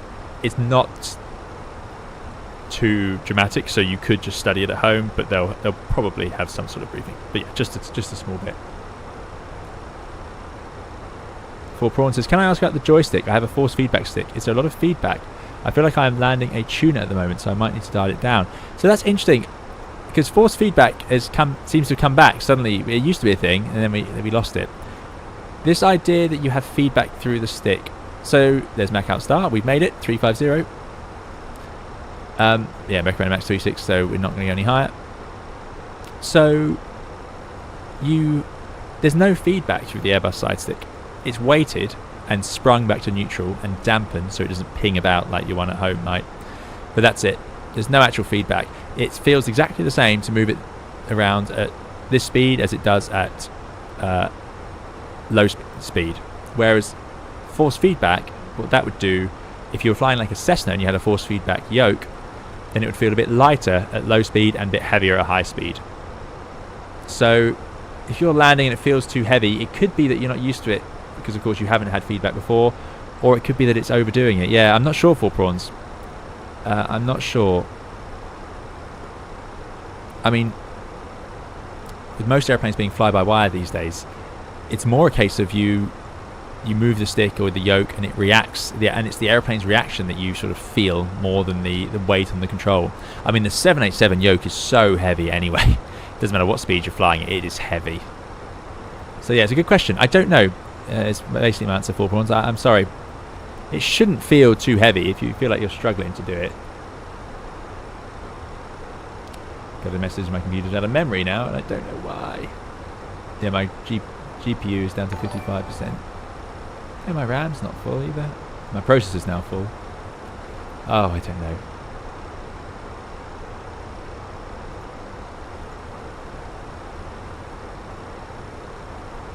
Simbarker, I bought myself the Wingflex 320 FCU Cube for Xmas and I think it's great. Now saving up for the big one. Wow, what's the big one? I haven't seen the Wingflex.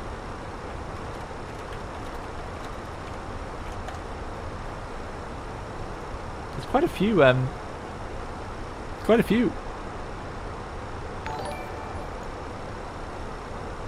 Ah, yes. Oh, I see. There's an A320 combo. You can have the full EFIS panel and everything. And there's a Boeing 737 CDU. Goodness me. And a 777 CDU. Oh, I like that. In brown and everything. FCQ. But I don't need that because I've got the... I've already got an FCU.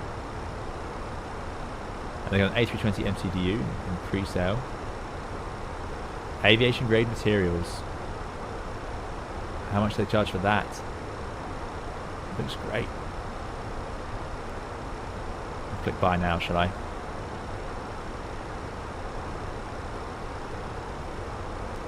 Ooh, $600. Considering I can't even show it very easily on the channel, I might have to pass on that one. Get a computer that can run the sim first.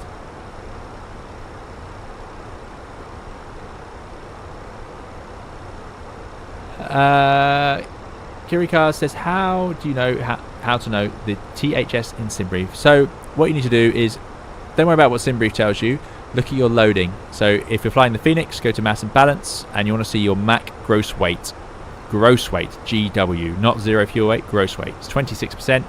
So then you can go down here and set 26%. See the numbers here, 15, 20, 25, 30. So set it to 26 next to this little white arrow here.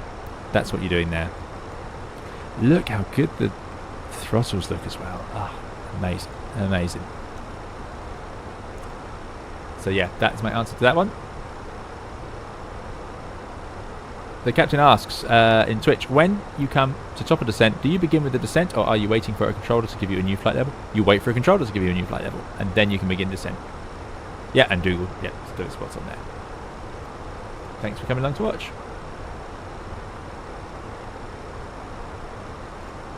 Tom Nichols, thank you so much. Tom has very kindly super chatted $4.99. Tom says, found the in-flight Wi-Fi. Well done. Now watching a man fly a plane on the internet, on a plane. Well, I mean, if this isn't 2025, I don't know what is. Amazing, eh? Thank you so much, Tom. Thanks for the support. Thanks for the super chat, and well done on getting onto the Wi-Fi and finding one that's quick enough to be able to do a super chat. That's brilliant. Absolutely brilliant. Oh dear. Thanks so much, Tom, and I hope you're having a good flight. You must be. You must have taken off and be well on your way by now. I suppose we are. I'm pretty pleased with our progress there. I think we did well. I think we did really well to get in the air as quickly as we did. We don't normally. Also, look at this tiny range, 320 nautical miles. Oh, terrible. Wouldn't even see an airport on that on long haul. I don't know why I'm saying this like it's a good thing. It's not. Being far from airports isn't my favourite hobby. I like to be close to them, really. Oh, look at the wings, look at the textures, look at the streaks around the panel lines, look at the spars along the fuselage, look at the leaking from the windows. That's so cool. So this is let's see if there's a drone camera that helps.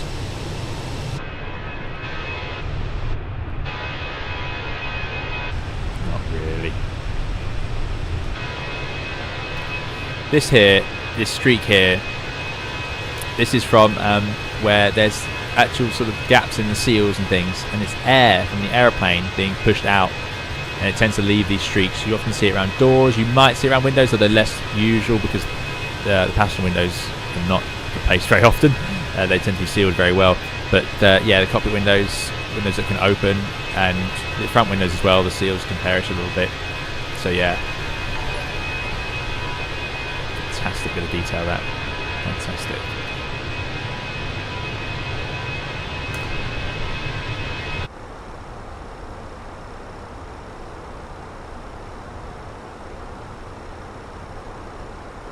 X Parallax says, I bought the Windwing MCP, waiting on my pre-order of the EFIS and MCDU. I bought the MCDU on the UK store, didn't get first wave of shipments. Like if it's buying global. Very good. So Windwing have the EFIS control now as well, and Windwing have an MCDU. So there's several MCDUs out there. Let's go to Windwing, let's have a look. I don't know what I'd buy. I'd probably buy the Boeing one if they had it. Which they do. They've made a Boeing one. £133. Wow. That's not bad, is it? So that's the Airbus one. I don't want an Airbus one, sadly. Oh, they've got a new joystick. Ursa Minor Airline joystick. Oh, it looks a bit like an Airbus, I see. Doesn't say Airbus on it, but it does look like one. Don't think I need that. Airline panel. Here we go. So we can have a brown one, and we can have the EFIS units. Local warehouse out of stock, I see. What's PFP7? Panel of flight plan. PFP4, what's the difference in those? Let's have a quick look. Sorry, this is not good entertainment for you all. But they're definitely 777 ones. One's got green backlight and a green screen. One's got the white screen. Oh, I'd go for that. £133. Wow. Quite a way out from delivery though, over a month. Pretty cool though. Wouldn't mind having a 777 one. That would be great. And then when the Bluebird 75 comes, we could use it with that. That'd be really good fun. Dougal says, Windwing has such great bang for the buck. Build quality is apparently very good. Looking forward to it. Lauren B says, any sort of oils and dirt will naturally get stuck towards those holes due to the pressure difference, hence the streaks. There you go. That's it, yeah. Any grime in the air. Remember, these airplanes have a lot of people in them a lot of the day, and a lot of air going through them. So if you were to think of a room with that many people in, think of the dust and so on that would build up. So that's why you get these streaks. Right, let's go direct to... Oh, don't do it like that. They're in here. We go like this. Thank you.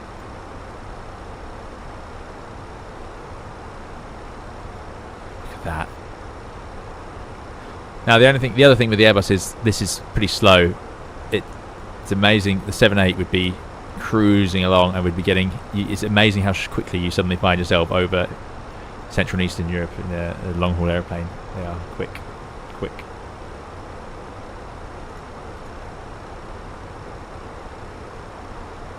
Archer 11, thank you so much. Sorry I missed that. Let me run that. Archer 11, thank you so much for your $20 super chat. Really appreciate it. Archer 11 says, you and Fenix were my biggest inspirations in this rabbit hole that ultimately led to me joining my home airline's cadet program. Thank you. Wow. Goodness me. Always great to hear that. Fantastic. Well, a cadet scheme's a great thing to be on. Have a great journey, and thank you so much for the $20 super chat. Really very, very kind. Yeah, I hope that's great fun. I'm sure it will be. Amazing. It's great, isn't it? I'm so glad that Flight Sim gets people inspired to fly, because of course I was inspired to fly by going on holiday and going into the flight decks, and I just was hooked. Whereas I'm just going to take a screenshot because that's awesome. I love the contrast when you get the sun on one side shaded on the other.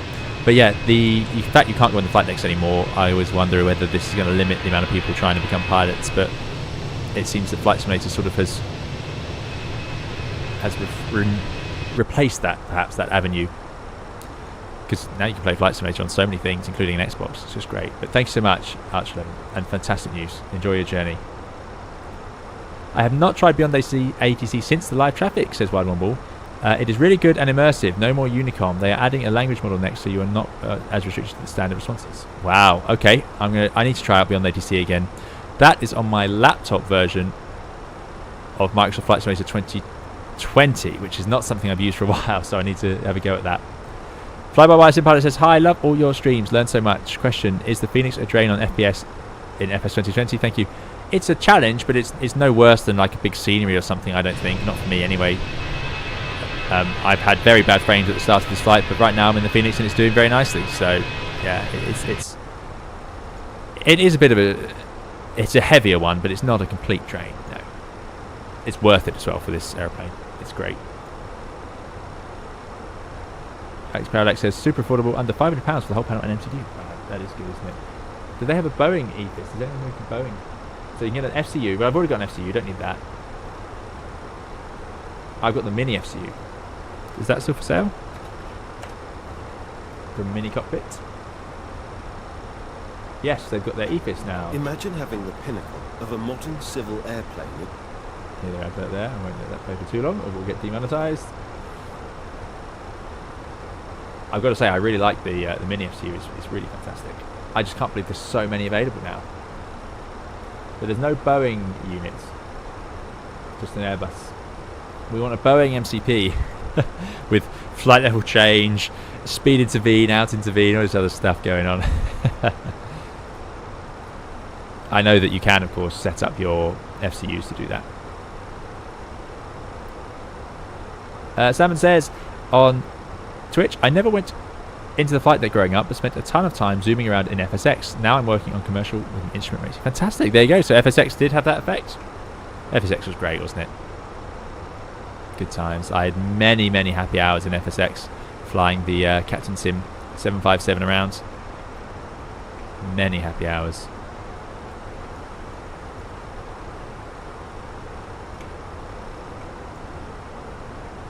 Feels like home. So great.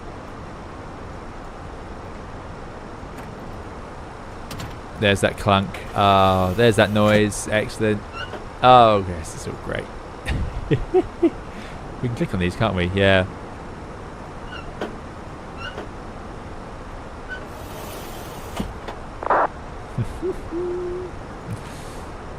Good times. Good times.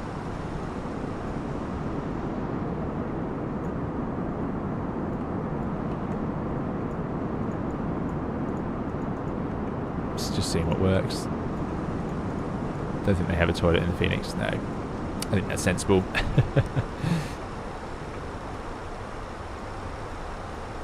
Love it. Mini EFIS is good, says Avidius Kitos. Ambient sound change, yeah, it's just great, isn't it? It's great.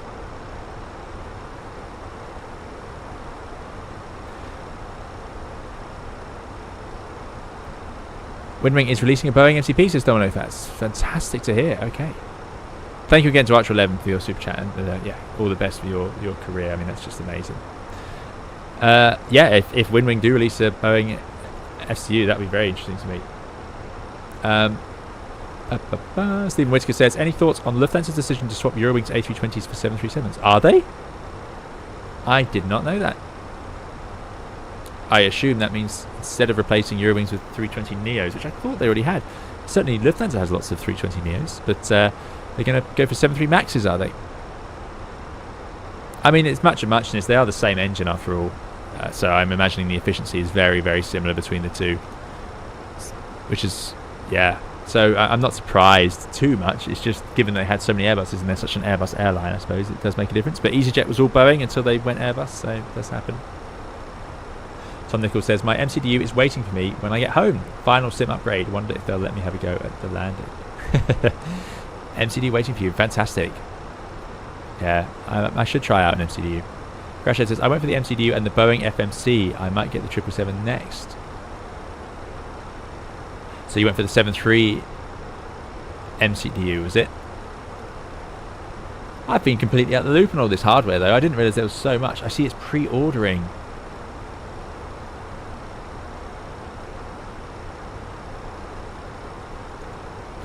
Well, what I really want is someone to make a 787 set of cockpit screens, which is about 4 32-inch monitors with I need a trackpad and everything. Oh dear. Yeah, that's a long way off, I think. I do like the black and white Boeing one. I need to check what the 777 typically uses, but I like the green backlighting on the older 777s. That's really cool. Right, enough of this. We're just turning into an advert for Windwing's new CDUs, which I don't even have. So yeah, let's move on. Ah, there we go. PFP4 is 747. PFP7 is 777. That would make sense. So I'm still talking about it. Yeah, hence the green backlighting on the 7. Yeah, cool. Cool.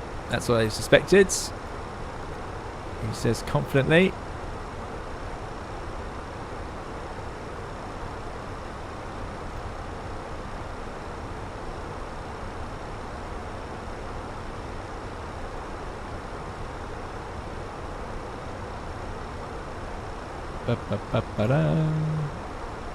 I'm so sorry about the chat. I'm way behind.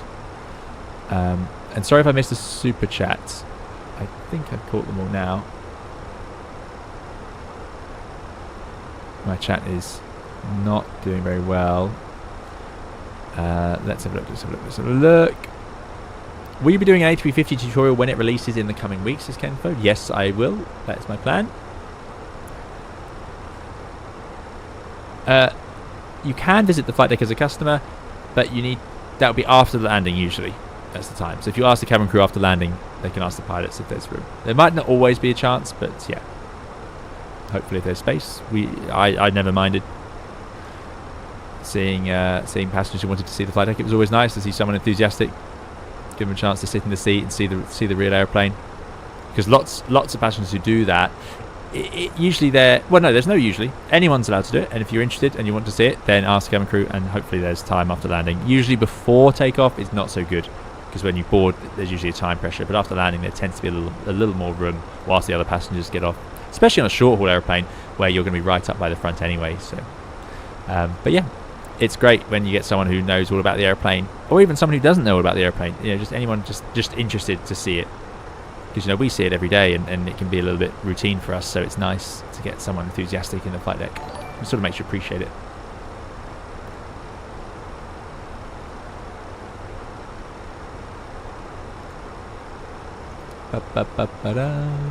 Birdman says, just wondered, on the approach about 400 feet with the autopilot disengaged, does the VAC still provide the crab into wind? So, on the approach at about 400 feet with autopilot disengaged. So, no. The crab into wind is just a natural effect. The airplane will line itself up using the autopilot with the runway, and it will be pointing into wind, or whichever way it needs to point to make that happen. So right now, for example, we are crabbing just like as if there's a runway in front of us. We're crabbing now. Let's just go to that. Simplify it a bit. So you can see here we are pointing at a heading of 113 degrees, but we are tracking this little diamond here 117 degrees. Okay, so we are crabbing right now. If you were stood at Tufta looking at us, we wouldn't be pointing at you, would we? We'd be pointing off to the side. So that is just a function of the airplane counteracting this wind which is coming from the left, and it's exactly the same principle on landing. It can look more extreme, of course, or it can look barely noticeable depending on the wind speed and direction, but that is just how airplanes work. So the autopilot will just do it on its own. It's actually nothing to do with the flight augmentation computers or anything like that. It is simply a feature of the autopilot, and any airplane, even without the fancy fly-by-wire system, would do that, trying to line itself up if it has an autopilot that's capable. Some more capable than others. Looking at you, the Dash 8. But to be fair, the Dash 8, once it's on the ILS, was very good. It just might struggle to intercept it in windy conditions. So same as if there was no autopilot at all. You wouldn't need to use the rudder or anything. You just fly the wings and fly the airplane until it's lined up with the runway and carrying on to track down the runway. It's hard to explain. It's a question I get asked quite a lot, and I struggle to verbalise it. But there's nothing fancy going on when you see an airplane crabbing when it's not lined up with the runway, and you see those exciting videos on windy days. And we've of course had some storms come through the UK recently, which has put this in the news and on YouTube. But it's just a function of any airplane. A Cessna will do exactly the same thing. You're just keeping the airplane going where you want it to. I want it to stay in line with the runway, so I have to point it into the wind. I don't need to calculate that. I'm looking out at the runway, and if I see I'm moving left, then I'll move the nose a little bit right until I'm not moving left anymore. You know, that's all it is.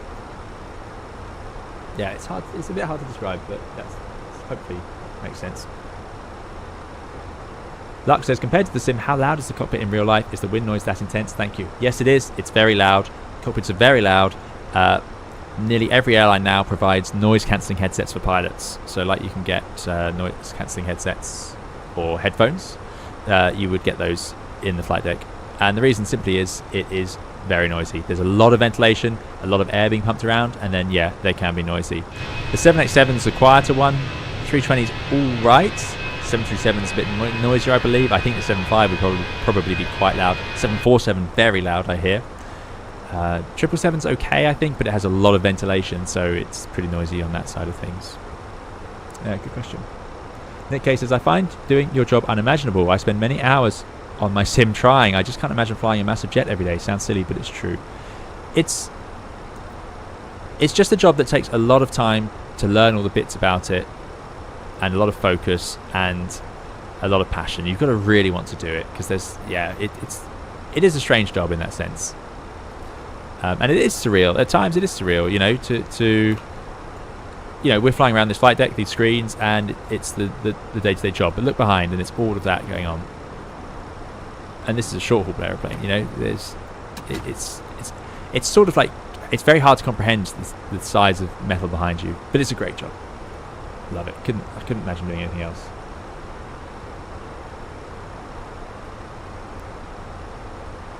AJKN asks, was the Dash 8 to 320 or 320 to 787 a bigger change in terms of the hand-flying autoflight characteristics and avionics? Dash to 320. The 320 to 787, there are differences in the descent modes, in particular in the Boeing, but no, the avionics of the Airbus are excellent, and they are also excellent in the 787. In the Dash 8, it was a very different machine, yeah. And it didn't even have auto throttle.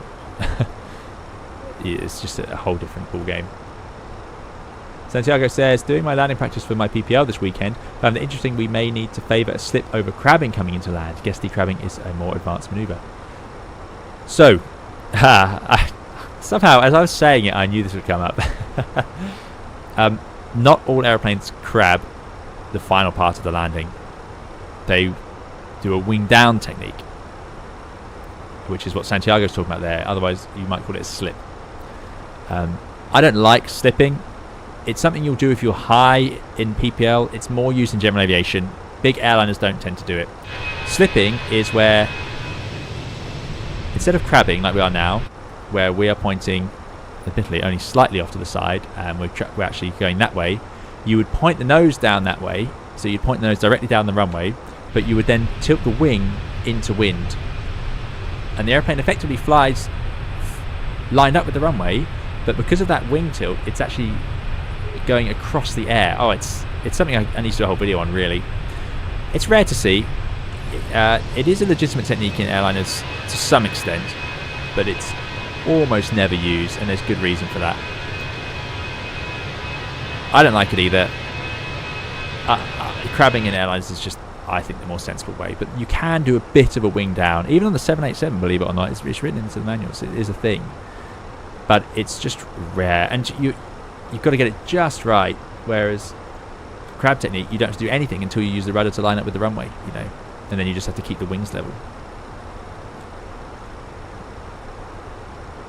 I have not tried say intentions ATC, Omar. Sorry, I've not tried it.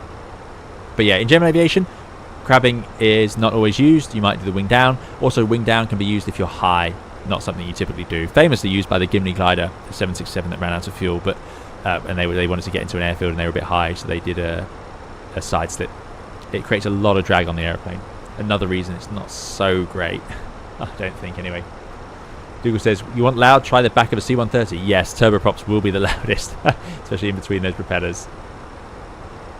Lauren B says, 747 makes sense since you're on a very narrow bit up top of quite a wide fuselage, a fair bit back from the nose. Exactly that. It's the air rushing over those the hump, I believe, on the 747. Sebastian says, just got my Honeycomb Bravo yoke coming in tomorrow. Can't wait to begin my aviation learning process. Any recommendations on starter crafts? No, whatever you enjoy. Yeah, pick an airplane you want to fly. That yoke like that would be great for flying around all sorts of things. So yeah, have good fun with it. Depends if you want to fly airliners, you want to fly smaller airplanes, you want to fly regional jets, you want to fly off-road airplanes. Lots of fun to be had. Lauren B says, always heard dash trash referred to the pilot and not the plane. Wow. Well, there we go. Ken Fode says, why do my ears always pop on descent when everyone else's pop on the climb? That's a great question. That's a great question. Here's the Alps, by the way. Beautiful. Let's put the airports back up. I can tell you now, your ears are popping in both directions. It's just a fact. You will know if they're not popping because they'll become incredibly uncomfortable. If you have a bit of a cold left over, you'll know about it. So ears pop more noticeably in the descent, especially if your ears don't clear particularly easy naturally. You'll feel it on the descent. If you've got a cold, you shouldn't really fly. I wouldn't recommend it because it can be very bad for your ears if they are stuck for any reason. And the time you'll notice it is in the descent. It's much more painful as the pressure increases outside the ears, and it's very hard to clear them to let the pressure in than vice versa. I don't know why, it's just the way it is. For me anyway. So that's probably why you're just naturally more noticing in the descent. But they are clearing in both directions. It's just probably happening easier on the climb, which is quite normal. Maybe Skitty says, talking here about Eurowings, they're replacing 319s and 20s with 73 Max 8. I mean, that's interesting. Good news to hear competition. You know, it's always good to have competition. Bus driver GP says, I got in the cockpit after landing in a 320. The crew was superb. That's great. Yeah, exactly. Crew will enjoy it. If there's no time, they will say. And don't be offended if they say we just haven't got time. The plane might be going out soon. They might need to leave to do something else. They might be chatting to an engineer. They might be chatting to some company. They might be debriefing. It might be a training flight. There's loads of reasons that there might not be space to speak to you, but often there is. Max Lightway says, you've clearly never stacked shelves in a supermarket. Much more satisfying. I've done cleaning jobs before. Very satisfying, but hard work, certainly. Hard work. I mean, and look at this view. I love banked turns over mountains. Just great. And I love the 787 window because it just seems to come down so low down here. You get such a great view out the side. It's just the most amazing panorama. When you're flying a banked turn over some of the mountains of the world in the 787, and I'm talking all sorts of mountain ranges, not just the Alps, you get this ludicrous view out this side window. It's just stunning. Stunning, stunning, stunning. Always takes my breath away.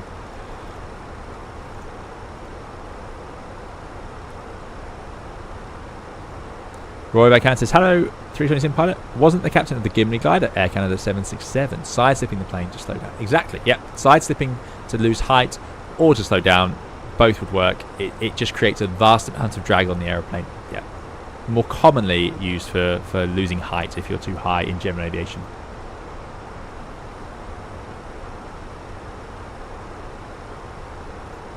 Birdman says, talking here about all our side-slipping and so on, is vectors really trying to swim straight across a flowing river requires a velocity component to maintain the line? Exactly.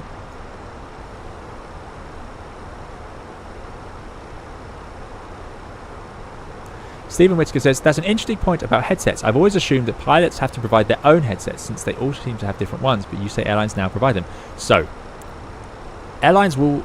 I've never worked for an airline that doesn't provide some sort of a headset. Now, they aren't all as good as each other, and a lot of airlines will allow pilots to buy their own headset and bring it in. Remember, pilots professionally spend their day in these airplanes, so there's a big reason to have a nice headset. You want to protect your hearing.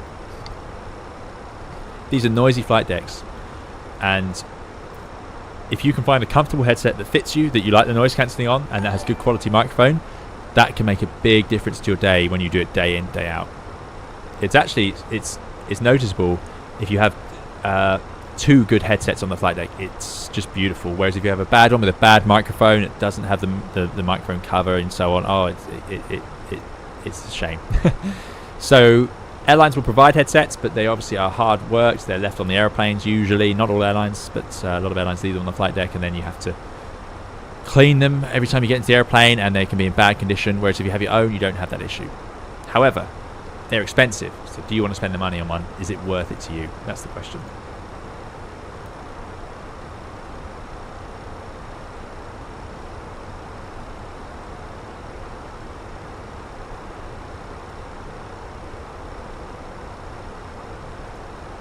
Just trying to keep up with both chats. Apologies here. Do my best. I think we're doing well here. Nick K says, I once flew a glider after a cold. Extremely painful. Struggled to concentrate on landing. Lesson learned. Yep, exactly. And I know many people who have burst eardrums flying with colds. Because what happens is, if that pressure can't equalise at all, it will... eventually, it can pop. And then you've ruptured your eardrum, and then you've got to have that heal. Painful, painful stuff. Not worth it. So, yeah. And let's not forget... that you could have a decompression on an airplane, which will be much more severe because your ears are popping. Remember, your ears are only popping as if you've climbed up a mountain that is 7,000 feet tall, 7 to 8,000 feet tall. So imagine if that mountain suddenly went from 7 to 35,000 feet in 30 seconds versus what you did on a normal flight where it went to 7,000 feet in 30 minutes. It's bad. Like, so if you have a cold and that happens, it's going to be pretty serious. So as a pilot, I don't want to be in a situation where I need to deal with an explosive decompression and then I'm incapacitated from pain because both my eardrums have exploded, essentially. Now, explosive decompressions are obviously incredibly rare, but there you go. It's something to consider, isn't it? Because that is a memory item. You know, we need to be able to do that correctly first try. And if you think your ears could be compromised, then it's just not worth it.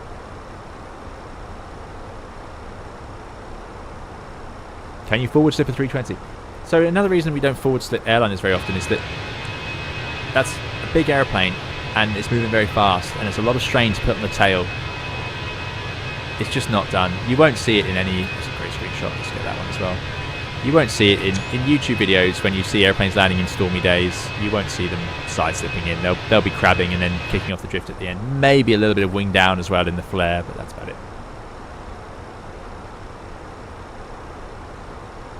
Peter Green says, you may think you're okay with a cold, but it does impact your concentration and reactions. I feel it even when I'm driving. There you go. Yeah, absolutely fair.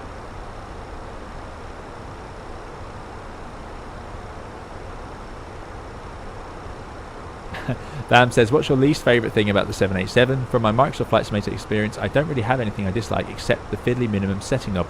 Totally agree. That minimum setting is awful. It's awful in the sim, it's awful in the real aeroplane.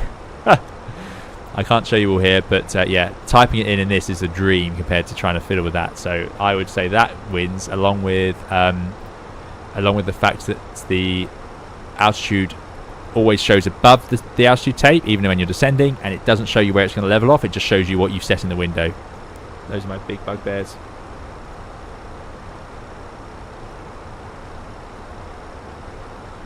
I am indeed live on Twitch too, Freezer. You're welcome to watch either place.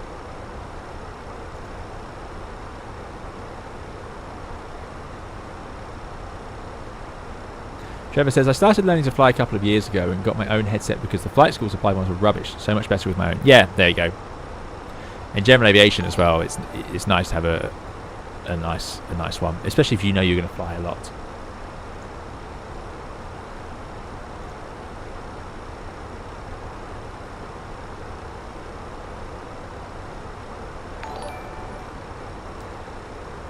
It is indeed, yeah, that switch, the minimum switch in the 7.8 is annoyingly realistic indeed, man, yeah. Igloo Fruit says, my favourite secret setting in PMDG 777 is setting the third FMC to EFIS. You can then type in a minimum. So that's actually something you can do in the 7.8. I never even thought of that. It's a backup way that you only need to use if you've lost control via the EFIS. How interesting. Yeah, what an idea. You wouldn't do that routinely though, because it's not how it's designed. But in the sim, in Flight Simulator, perhaps that's a way to do it. Good idea. Good thinking, Iglufu. I have indeed flown a CRT display aircraft. Crookeris. Zobo says, is the Phoenix the best Airbus from Microsoft Flight Simulator? I would say so. Not to say others aren't great, but the Phoenix is amazing. I have not tried the FS Labs. North Gaming, hello to you. I have not tried the FS Labs, so...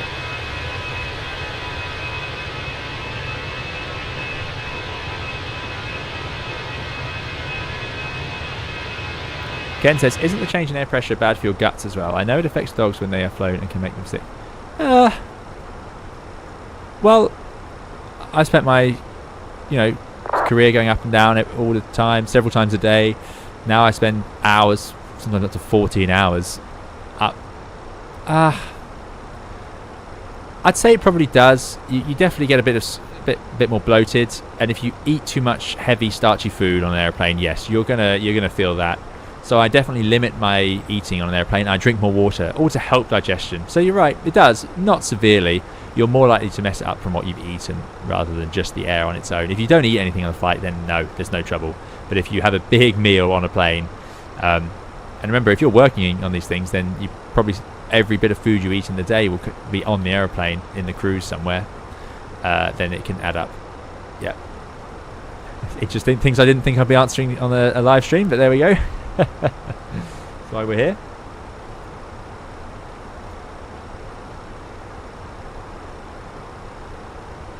Dougal says, for the Boeing minimum slab, I have a mouse with a wheel that just keeps spinning when flicked. Much easier. That is a good one. Yeah.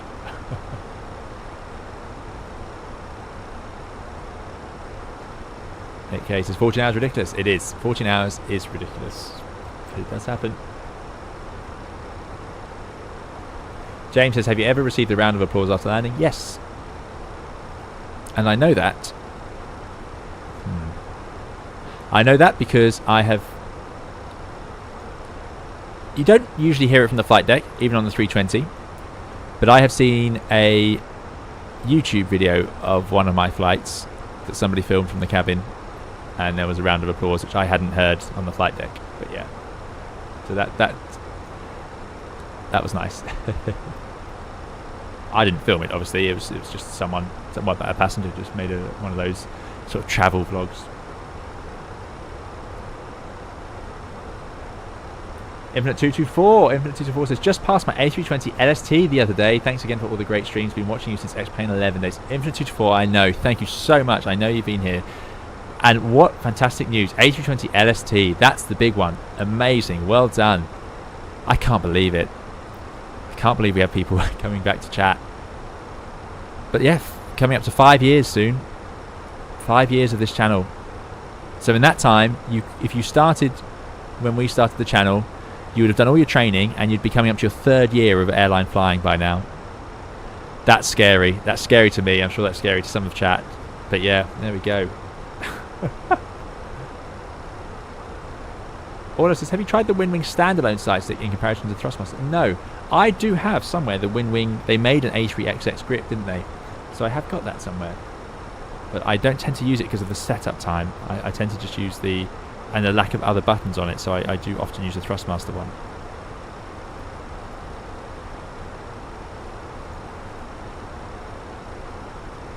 But yeah, congratulations, Infinite 224. That's amazing.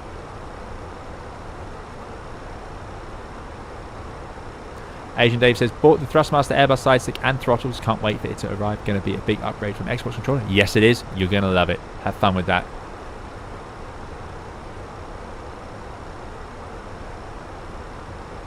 Organ Aviator says, did you change company when you switched to the 787? I won't say. But it's normal to change companies or not. You know, it just depends. But I won't be specific. Oh dear, my computer's really upset now. I don't even know why.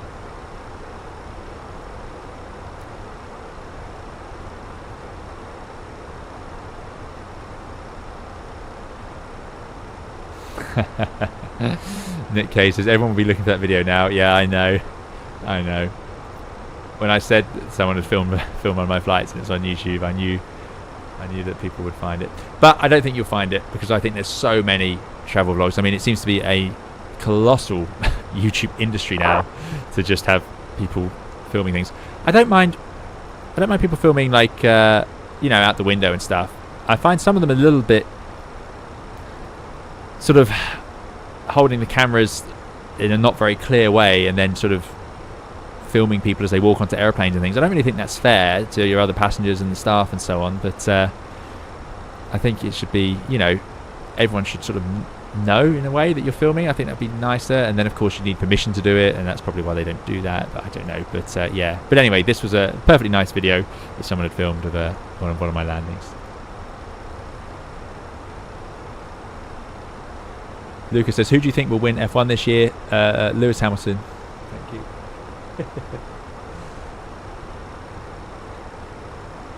Roy Vacan says, in the PMD 777 you can change the minimums and all the rotary knobs by click and drag. It speeds up the numbers in tenth, and the further the button you drag, the faster the numbers click.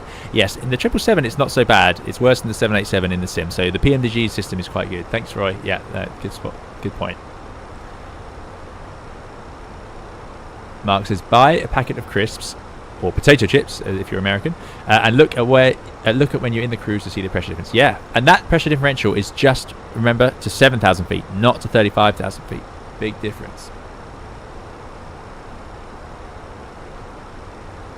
Bam says, I see a lot of people say the Fenix is fantastic overall but feels weird or slightly off during the flare.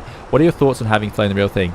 I haven't flown the Fenix for a long time. It keeps getting updated. I know they've changed the flare logic a lot over the years, so let's find out today and I'll tell you what I think. Rotation felt good to me, even though our screens didn't work properly. It felt good.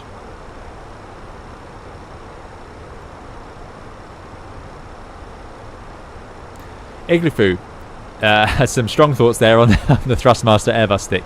So Igloo, because I have the Thrustmaster Airbus stick, TCA, which is what you've had, and your axis is totally broken on it. It has been for a long time. So my question to you is, the Windwing Ursa Minor Civil, what's better about it?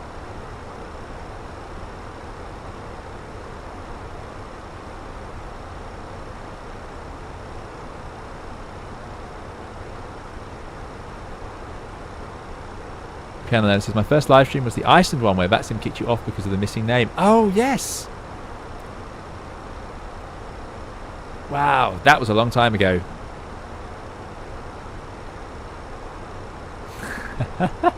Yeah, we got kicked out. I saw more talk about VATSIM and its names policy.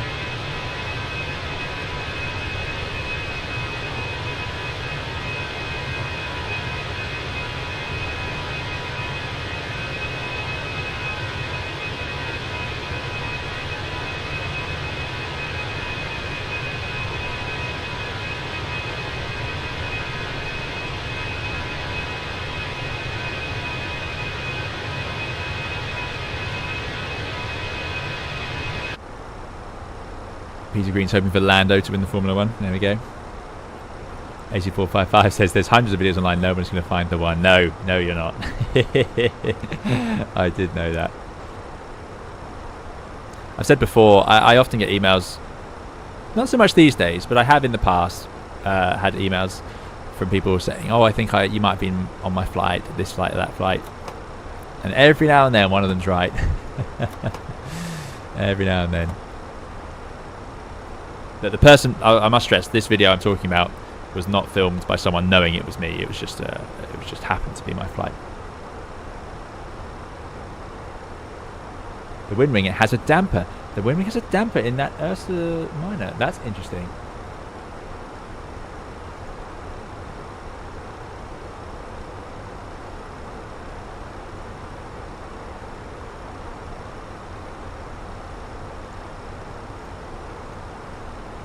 They're definitely playing on the Airbus style there, and I went. It's got a vibration motor. Oh yeah, and then they got the wing software. Okay. Plastic gimbal, streamlined design, no assembly required. Maintenance.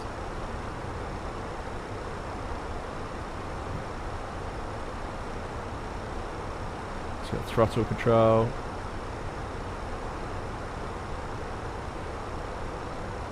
Hidden 5-way switch with cover. I quite like that. That's quite cool. That's pretty cool. I like that. And they've put it in exactly the right place compared to, or very close to it, compared to Thrustmaster 1, which looks similar but it isn't in the right place. Interesting. I quite like that. That's quite cool. Like I say, this should not be an advert for Wind Wing. And it has a dry clutch damper. I don't know what that means. Right, enough. I will look at that in my own time.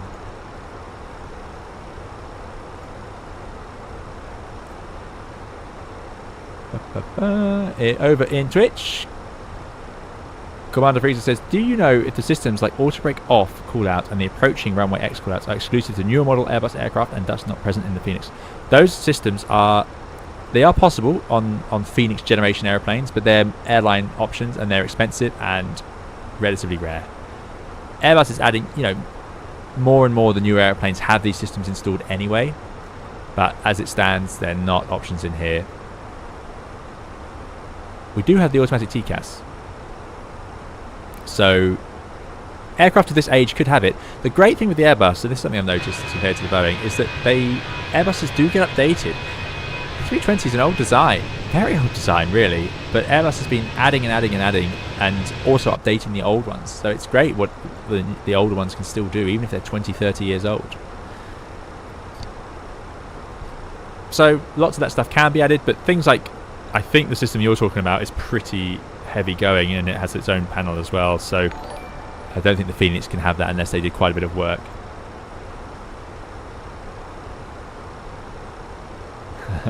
Max Lightweight also wants Lando to win, I see. Lewis in Ferrari. Thanks for the new subscriptions and follows. If you are enjoying, do please leave a like. Thank you very much. That makes a huge difference to our reach on YouTube. Midnight Club, good to see you. Thanks for coming along. Hello, Jano.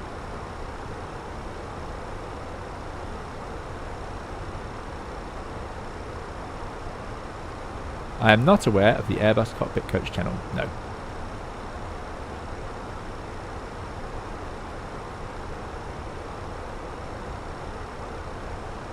Stephen Whittaker says, obviously professional simulators can simulate pressurization, but are there any airline simulators that can actually pressurize and depressurize? No. I've never heard of one. Pressurization is a big deal and you don't want to mess it up. So no. I've only ever heard of military training where they have pressurization simulators.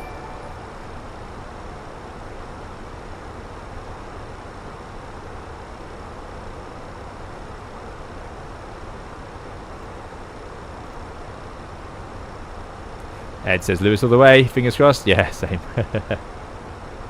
Nick K says, I remember a video of you flying the 787 with your colleague. Great video. Maybe planted a seed in your head. Yes, I know. Yeah, that video was very popular. Yeah. And before you know it, here I am. on the 7.8. Can't believe it.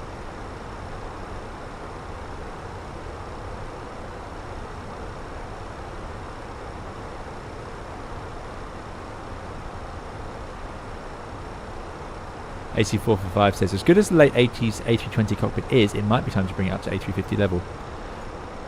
Yeah, I mean, what does the 350 have different? It has the charts here. It has the fancier EFIS controls, which allows you to display more things on the screen. Also nice, especially on long haul. Yeah. The funny thing I always think with the 350 is it has all these big screens, but they've made the PFD exactly the same size with this small little artificial horizon. I love the 7.8's massive one. I didn't like the visual look of it, but actually using it, I think it's great.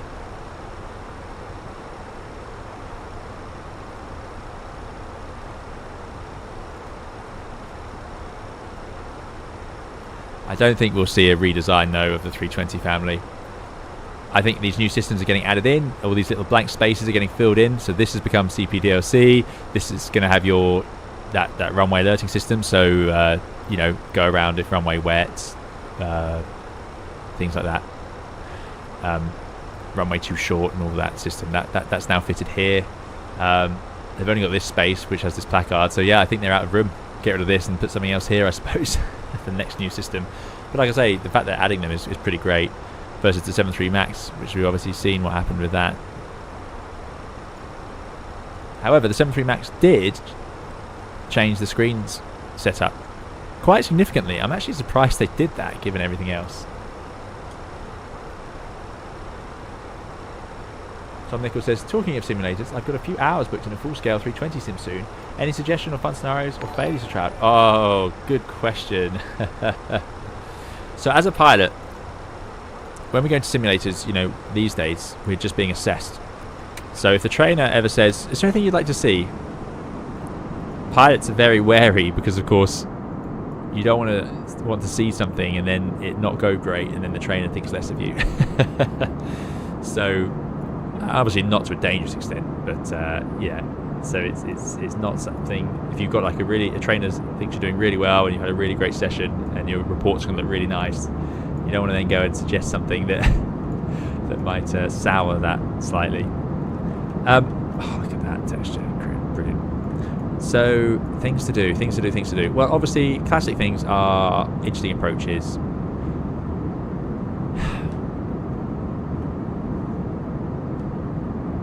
It's a tricky one between balancing the enjoyment. I don't want to suggest you go and do something really difficult, but it just depends on how much you already know about these approaches and flying the Airbus, because obviously you want the most time flying the airplane. Really, you don't want to be having to be sort of guided through, because obviously Innsbruck is a famous one, but you know, as we've proven on this channel, can be challenging and would perhaps take a lot of time, a lot of briefing and so on. It also depends on the simulator, because obviously nice approaches typically are because of the visuals, and I can guarantee you now your simulator won't have visuals as nice as Microsoft Flight Simulator, probably not as nice as X-Plane 11, so that's another reason to be perhaps thinking about just what you want to do with the airplane. I mean, yeah, tricky. Landings, circuits, bit of visual flying, hand flying, and if you're feeling really up for it, if you know how to fly a raw data ILS in Flight Simulator, then a raw data ILS would be really satisfying down to a landing. That's a tricky question. I need to think for a better answer. If I knew the visuals were good, I'd say go and do something like Bilbao or Naples, but lots of simulators don't have these loaded in. They'll only have what the airline uses. There's no point having all these high data models, so they'll actually just have the airports that they use in their training. So you could put sort of Naples in, or Corfu, somewhere really beautiful to fly into, and there'd be no scenery. I've seen that before, where it's just green, flat green all around it, just a generic airport.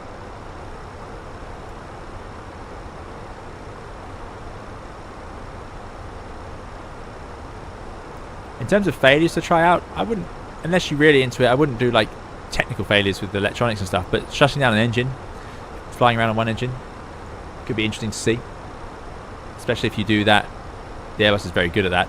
Do it shortly after takeoff, something like that. You'll see the control inputs you have to do to keep it going. But again, quite challenging. So you don't want to do that and then mess up your day, you know.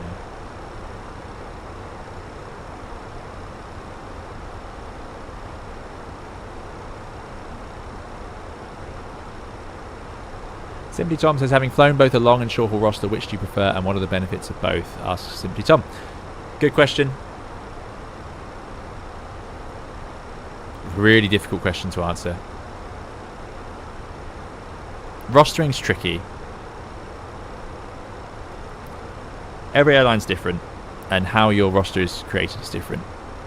And whether it's how long you've been in the company that allows you to choose the trips or days off you want, or whether it's just random, or whether it's alternates around the year. Lots of differences.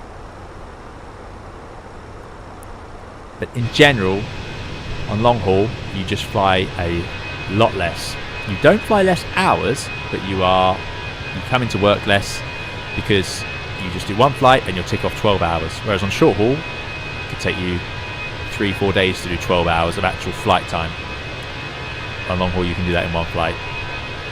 So most people, typically, I would say, prefer long haul for the workload. Downside is, of course, with long haul, you do your long flight and you don't come home that evening, you're away now. And then you could be away for 1, 2, 3, 4 days, and then you'll fly home. So you're away more. Now, you might find that you have more time at home in between trips because, of course, you don't have to go to work so often. Depends on what sort of long haul you're doing. There's big differences in long haul. There's long haul where you do 5 days away and you spend that whole time just sort of on your own on the other side of the planet. There's long haul where you can take family with you and have a great time on the other side of the planet. And there's also sort of short long haul where you do short flights, short trips, just, you know, maybe 3-day trip where you go spend 24 hours somewhere and come back. So there's big differences. Look at this, we're going oceanic. This is exciting. About as far away as you get from land and European short haul flying. Looks a long way over there. But yeah, these days if I see any land, it's a pretty good thing. So yeah, there's a lot of variety. What do I prefer? I don't know yet. I don't know. I've done much more short haul flying. I really like it, but I've had some amazing times on long haul. So which is better for me is difficult. The hardest part of long haul is the tiredness, by far. But you can manage that by choosing certain trips if you can, if you get that option. If your airline does those trips where you don't have to do so many night flights, then that's great. But then that might be that you don't go to places you want to go. You know, it's all a balance. This is a useless answer. I'm sorry. I don't know. That's what I think you can tell from my answer there. I don't know what I prefer. I love long haul. I love short haul. But on short haul, you don't, depending on your airline, you don't often have to be awake at 5 a.m. having started work at 11 p.m. on your body clock.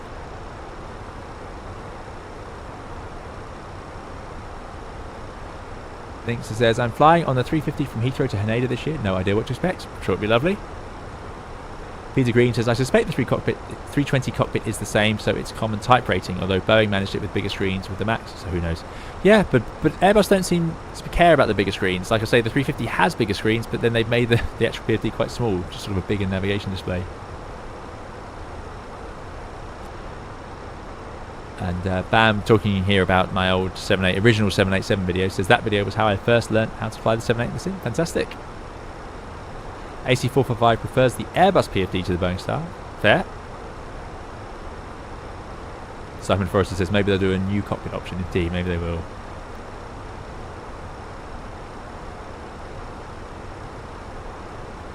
Roy Van Can says, I have to say I'm very impressed with the fly-by-wire A380 brake to vacate system. These guys are truly legends. This system is also implemented in the upcoming Innie-Build's A350. What a great piece of engineering. It is indeed. Fly-by-wire did an incredible job. I would need to fly a 380 again. I just love it.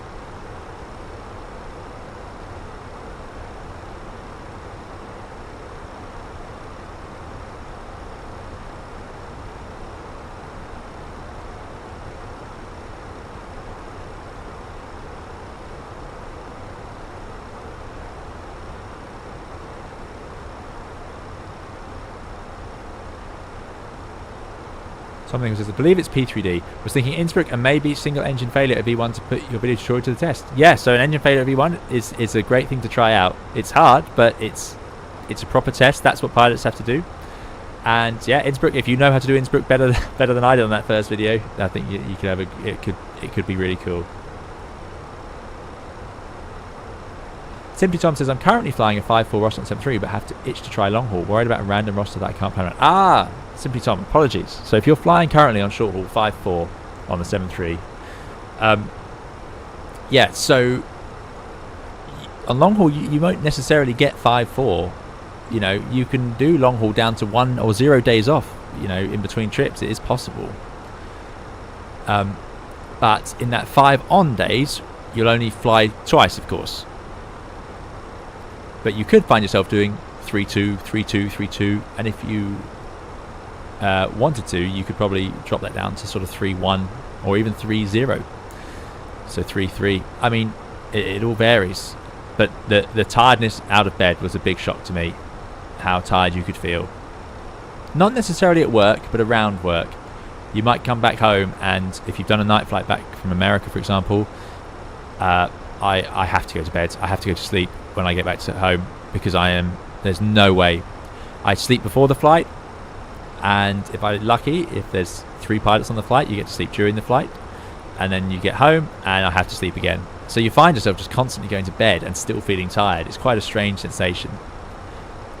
Not all routes are like that, but that's common on long haul. There's no way to avoid it, really. So that's definitely the difference over short haul, where you don't tend to have to do that.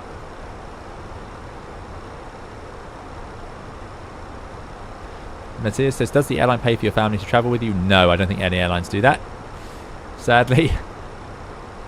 Does the FO give you attitude when you've been away for a few days? So the FO is my cat, for those of you who don't know. Does she give me attitude when I've been away for a few days? Certainly does, yes. But she's usually just happy to see people come back. Hi, iFrame Films. Hello to you. Virgil says, have you flown to the Greek islands at all? Bet it's quite nice to do island hops in the summer. I've not done island hops, but I have flown to the Greek islands. Love it, love it, love it. Something we do on the channel a lot, such as Corfu. Great one. Igloo Food says, heard a TUI pilot say he liked when they did UK to Cape Verde since it was just short enough to be long haul but round trip in a shift. Yes, there you go. I would love to take the 787 on short routes because it's a fantastic airplane and it'd be great fun. And you wouldn't have to be tired, but then you'd have to do it every day.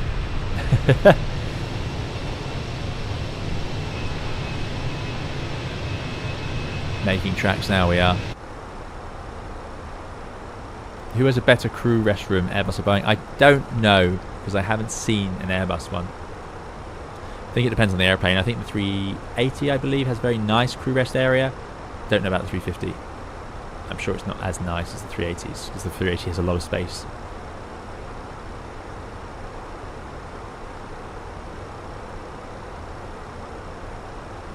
Simply Tom says, do you think the tiredness comes from the time zone changes or purely just the length of the flights? Wonder if north-south flights would be any less tiring. So, great question. There's two things bring about tiredness on long haul. And this is why it's so difficult. There's night shifts. Lots of people do night shifts, okay? But the problem with long haul is that you do night shifts randomly. So if you were working every night, you would finish work early in the morning, come home and go to sleep. And it can be hard to sleep in the day, especially if you have family awaken around you, it's daylight and so on. But you'll be so tired, you'll probably manage. And you'll get into that sort of pattern.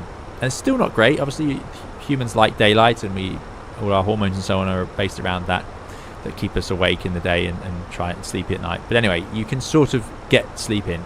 The problem with long haul, with sleep, is that you're not only trying to work overnight, you also did a day flight, you know, maybe 1 or 2 days earlier, maybe just 24 hours earlier, at the complete opposite time of day, because of course your airplane's going to land and then the crew will come out to take it back where you just flew it in from.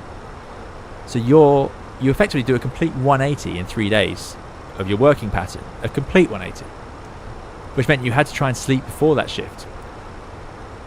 Secondly, so you're doing a night shift, you're doing it at random times. Secondly, the sleep you did get after your long day flight is going to be completely disrupted because now you've gone to a totally different time zone.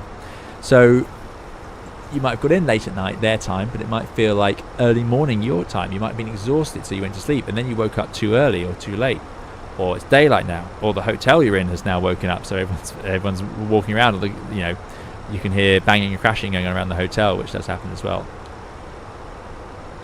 Then you've got, like you say, which is an absolute fair point, the tiredness of actually just flying for 14 hours, 10 hours, whatever it is, which can add up. 787 is very good, the air's very good, and I think it's actually one of the more comfortable ones to do it on, but even so. So it's a combination. You're doing night flying, you're doing it not regularly, it's sort of random, so you can't get used to the pattern, and you're not sleeping as well because you are in jet-lagged time zones.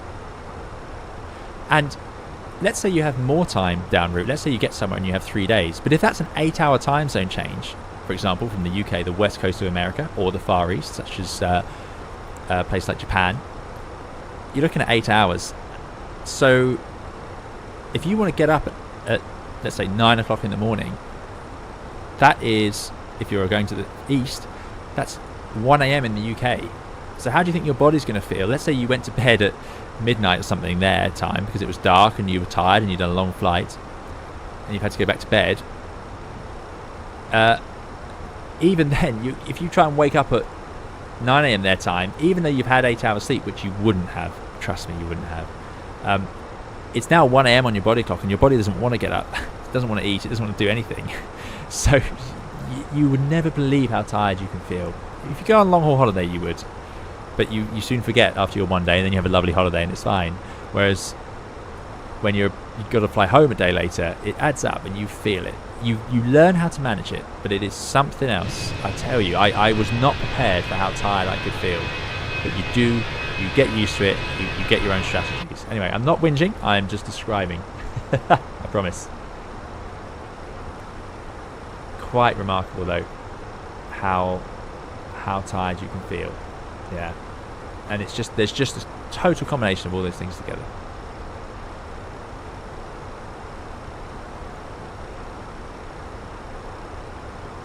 Simply Tom says the 330 crew rest is just a single bed in the closet, I'm pretty sure.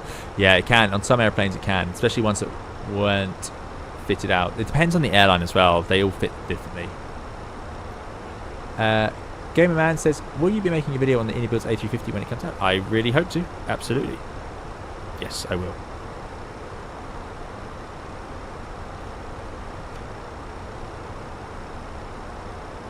Have you ever been at Silverstone, says Joe? Yes, I have. I saw a practice of Silverstone at Silverstone years ago, before Formula 1 was getting big. It wasn't as big as it is now. It's cool though. It was cool. I loved hearing the cars. The cars sounded more like airplanes to me than cars because you could hear like the whistling and the aerodynamics before you heard the engine. It was really cool. Roy McCann says the 777 has a nice crew rest area. My sister is a flight attendant for KLM and all the cabin crew like the rest area the most. Before that it was the MD-11. It even had the best working area. Interesting. Yes, older airplanes tended to have larger galleys and more luxurious rests. That's true. Tom says, time to land. Thanks for the company on the flight. Despite an interest in aviation and simming, I'm a very nervous flyer, so thanks for the distraction. Well, that's quite normal. I hope it gets better for you. There are things you can do. But yeah, I'm glad you enjoyed it. I'm glad we could help you out today. Have a good landing. Igla says, the UK to Cape Verde is about 7 hours each way, so they do the round trip with 3 crew, like a 16-hour flight with their long haul crew, just a 2-leg long haul. Wow, that actually sounds quite tough to do. I'm surprised to hear that. I was thinking 4 hours. I was thinking Canary Islands or something. That's serious. Cheyenne says, what do airlines typically look out for in person group assessments? Great question. Wow, big question. A few obvious things. They're looking to see that you can interact in the group in just a pleasant way, something that is, not creating conflict. So nice, easygoing interaction, contributing, not just sitting in silence, of course, and not overpowering, not just talking over everyone. So looking to see you actually listen to answers as well as giving your ideas. So contribute, make sure you can be seen listening, and obviously having a nice sort of interactive manner with other people around you. They're just to show you can work in a group and you don't struggle to communicate with other people, because a huge part of our job is talking to other people, not just the other pilot, although obviously mostly we're just the two of us, or 3 or 4 of you on long haul, but also obviously you're talking to all your cabin crew. You might be talking to passengers, you've got air traffic control, you've got fuelers, you've got dispatchers, you've got engineers, you've got gate staff, you've got pushback staff, you've got baggage staff, lots of people you have to talk to. So they want to see that you can do that in a nice way. Yeah. In a group activity, you don't have to step up and this is a disclaimer here, which is all this might be wrong. This is just my experience of it. So don't blame me if this doesn't work for you. But you don't have to force yourself to be the leader of the group exercise, but you just need to make sure, like I say, you're contributing, you're interacting, and you're an active part of it. If you see someone maybe struggling, you can show that you've noticed, and it's nice to include them. And like I say, show that you're listening. Show that you're listening to other people as well. Roy Van Can says, what do you prefer, flying to the far east or the west? Project Sunrise flights by Qantas are very exhausting, I believe, seeing 2 sunrises. What have I seen? I've seen 2 sunsets for sure. I've seen the sun go down, rise, go down again, yeah. And I've done 14 hours all in sunshine as well. So, yeah. I personally find going to the Far East a little simpler in terms of sleep patterns. But that is all down to schedule and so on. Everyone's different. Some people will find it very, very tiring. I love going to America as well and going west, but that can be tricky because you need to try and have a little nap, because flights obviously coming back to London will come back overnight typically. Virgil says, I'm guessing blackout blinds are a must-have for long-haul pilot. Yes, blackout blinds are an absolute must in the hotel. OK Mountain says, how do you ensure that fatigue doesn't interfere with your ability to fly safe? Great question. Okay, so I've said a lot here about how tiring it is. I want to stress, I did mention it, but I need to stress it more, that I'm not talking about being tired on the flight deck. I actually have found being tired on the flight deck not an issue, which is great. I am talking about the tiredness before or after the flight, typically after, where that's when you really can feel incredibly tired. The way you handle it and the way you're safe during the flight is a few things. It's crucially your rest. Prepare your rest before the flight. You can't just show up to the airplane having woken up at, let's say you woke up early that morning in America. It's 4 o'clock in the morning and you were wide awake because of the time zone difference. You haven't slept that well. And your flight home is that evening at 9 p.m. You're leaving the hotel or something. You can't spend the whole day up like you would at home, can you? It's just not sensible. You'll go back to bed. Make sure you get a nap. And I give myself a long time in bed to make sure I get some sleep, because it's incredibly hard. You're trying to sleep at the wrong time of day. It's daylight. You're in an unfamiliar place. It's hard. But if you give yourself enough time, you can get the rest you need. And that's how I manage it. And that way, when I show up to work, I'm fit. And you don't show up to work if you're not fit. If you're not rested, you just have to say, because like you say there, that's a great point. How do you ensure the fatigue hasn't interfered with your ability to fly safely? If you think it could, you say so and you don't operate. They'll call someone else out or delay or whatever they need to do. So yeah, great question. But yeah, you plan your rest. That's what it's all about, and that's where you're having these sort of extra naps. Like I said earlier, you're having a nap before the flight. You might have a nap during the flight, which will also help, because the longer flights you will get time to sleep. There'll be extra pilots, so that's another way to do it. And finally, of course, you'll sleep when you get home. Also, don't have caffeine. Don't wake up, have breakfast, and have a cup of coffee, because if you then want to go for a nap in the afternoon, that's going to keep you awake. So Matthias there says lots of coffee. No, opposite's true for me anyway. I know some people will, but I tend to avoid it.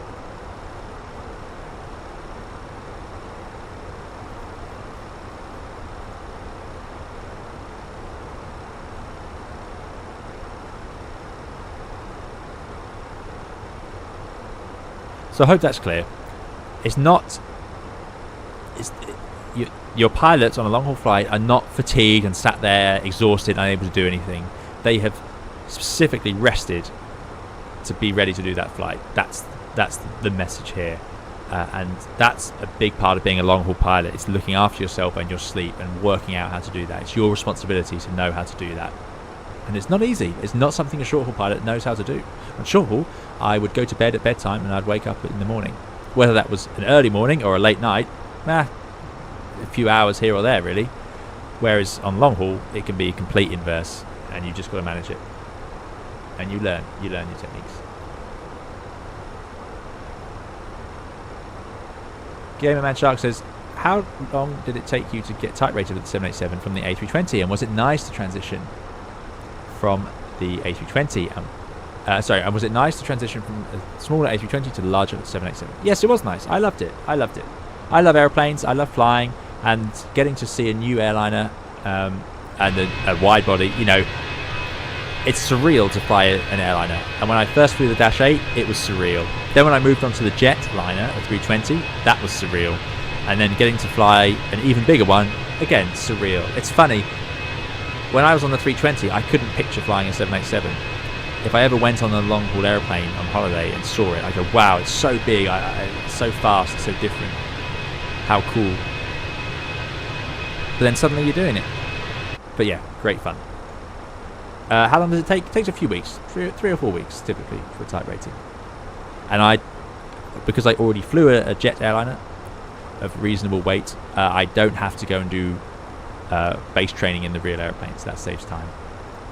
And I have less sectors training once you're on the line, as it were. So it's actually quite quick, a couple of months total time before you're out of training and you're just flying on the line. Birdman says, how strict are the drink drugs testing in aviation now? Are there random or compulsory tests now? I won't go too far into that, but it's very strict, as you can imagine. No tolerance.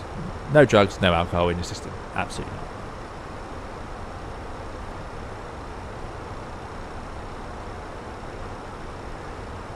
Iron Keen says, hi Captain, I would like to become an airline pilot in the future. I have heard that EASA and Airbus are proposing single pilot operations. Do you think this will happen in the future?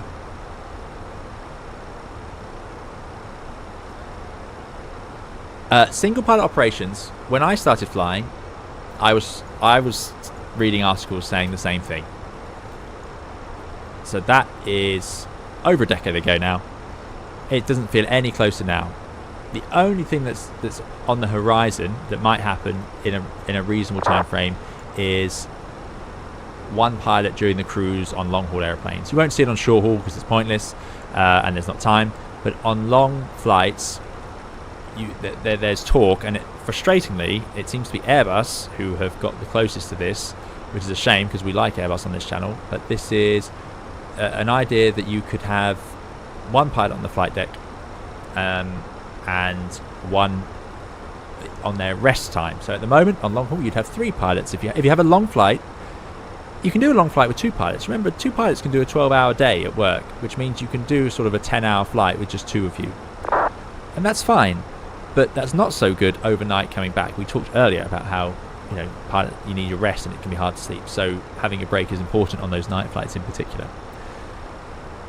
But what they're suggesting is that you would have one sat in the flight deck like this, and the other pilot leaves the seat and goes into the rest area, which might be near the flight deck but not on it, and then they go to sleep.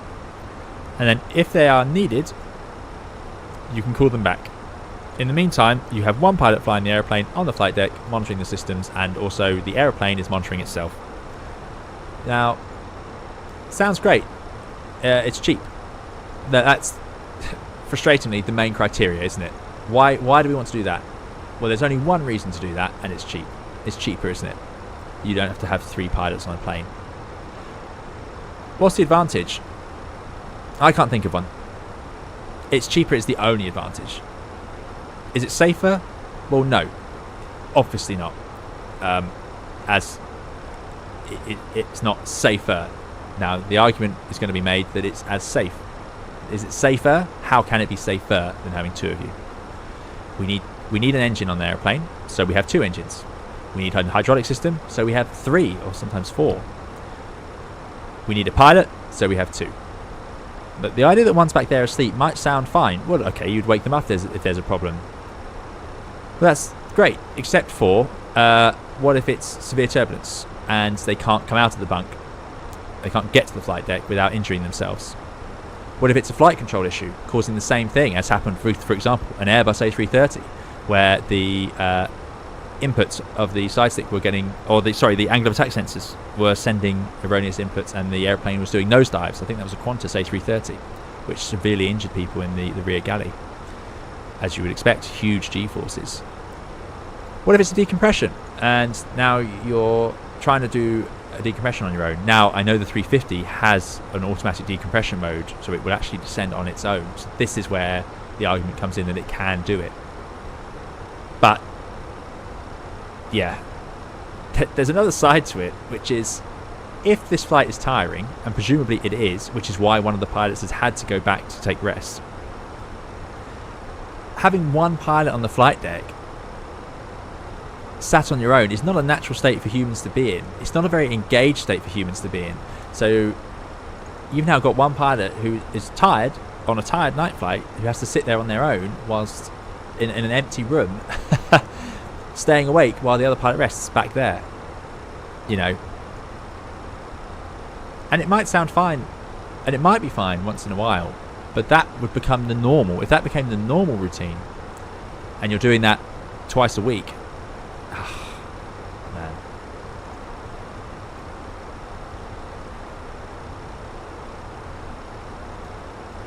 Yeah, I think my thoughts are pretty clear on it. My thoughts will, you know, largely reflect obviously the job I do, but yeah, whether it will happen, I don't know. The pressure has been applied now, hasn't it? But you've got to do a risk analysis of everything, and they will, of course, do an intense one. But there is a lot to be said for having two of you in a flight deck versus one. And there's a lot of reasons someone not on the flight deck would struggle to get back in a severe emergency, which is exactly the time you'd want them there.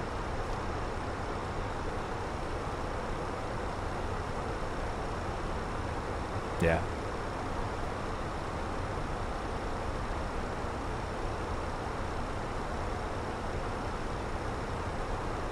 Wild Rumble says, who would want the cockpit toilet ever split? Is that what they said?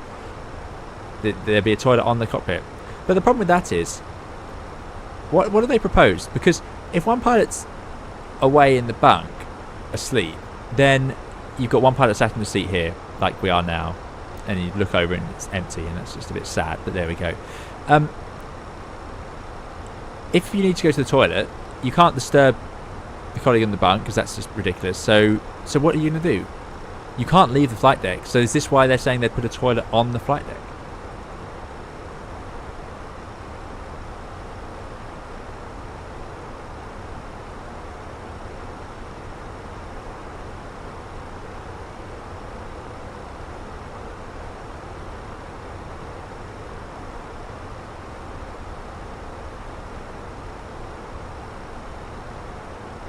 Let's see, it says toilet integrated into flying seat. That better not be real.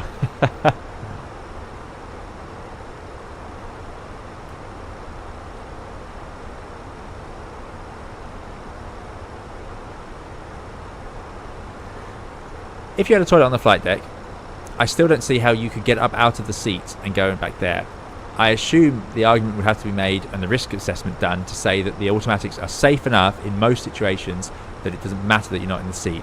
The problem is, like that A330 that did the nose diving because of the erroneous angle of attack sensor forcing the nose down, which threw people out of their seats, and if they weren't tied down, which is why I always say wear your seatbelts in the seats.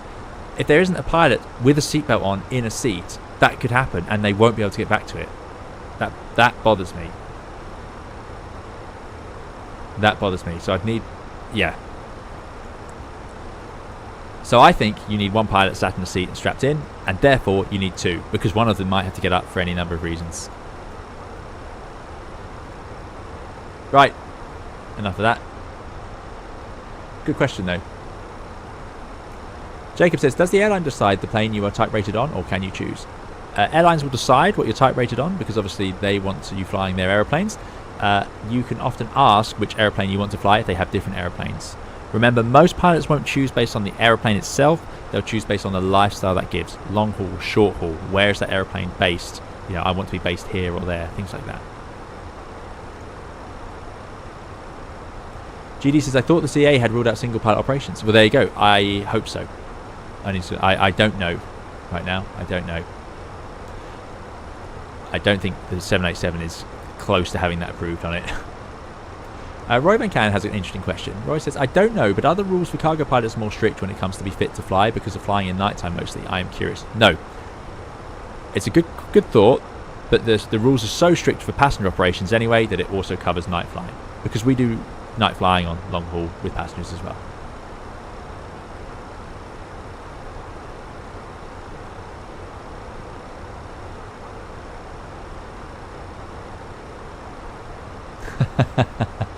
Archer 11 says ICAO approved empty water bottle. Yes, would it have to be, wouldn't it? Carefully approved, checked, fireproof. Commander Freeze asked a question a while ago that says the fix you can make in the MCDU. Now it's not a fixed page in here, is it? You have to go here and then fix info, and then you put in, for example, the airport. And then I can put in a 50-mile ring. And there it is, that blue ring. So Commander Freeze says, what do you guys usually use them for in real operations? On short haul, it would typically be setting up like a range to where we want to do something. So by this ring, we need to have done this or that. So if I was going to fly a visual approach, like I might into Malta, I might put a 7-mile ring around the airport. And now, when we look at the airport, and scroll through,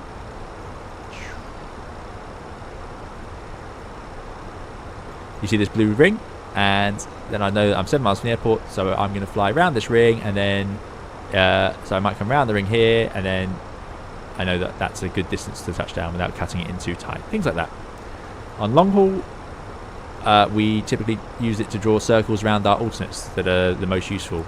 So you'll be flying, it'll be all blue like this, and then you might see the edge of one of the rings, and you'll know that that is an airport that you can get to. It might be 1,100 nautical miles away, as I said earlier, which is mad, but that might be what it is. I say it's mad. It's all approved. It's safe. This is just how it works, but it's just quite a change from what we do here in short haul.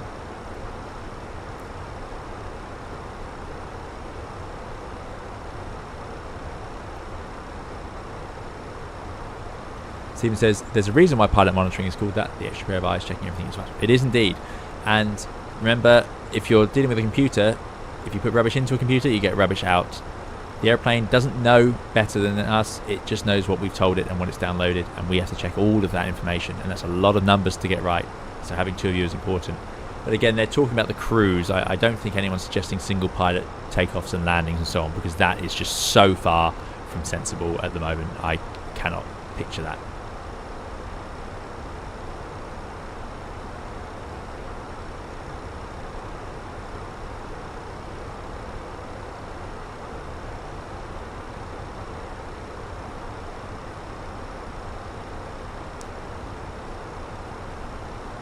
FPS Gamer says, hi, my daughter is looking to take her PPL in the near future. From a personal point of view, what would the most important question to ask a training school? Oh, if you're, for your PPL, that's fantastic news. I hope your daughter enjoys it. I'm sure she will. Most important question? I haven't got an answer for you there, I'm afraid, FPS Gamer. You're just going to have to ask as many questions as you can think of, get a vibe, see several schools as well. I would make sure you go to several and see if you like the vibe and the instructors that you run into. Also, be very careful of any flight school that asks you to pay fully up front, because of course if they go out of business and you lose all your money, that would be very bad. I've seen that happen a lot. Not to say, well, especially if you're in America or somewhere where I believe aviation is doing very well, but even so, something to work out carefully.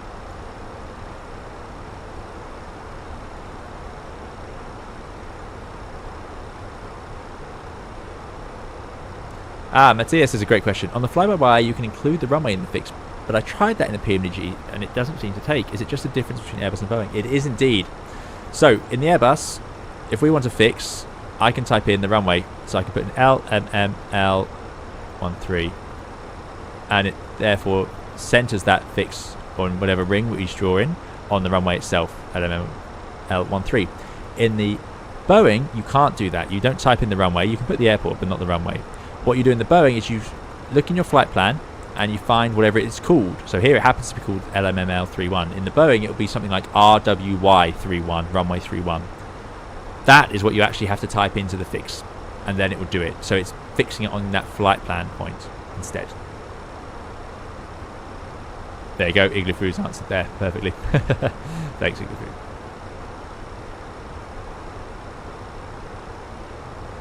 Marco says, do you simulate failures in the sim? Is it possible to do so? It certainly is. Where do they put failures?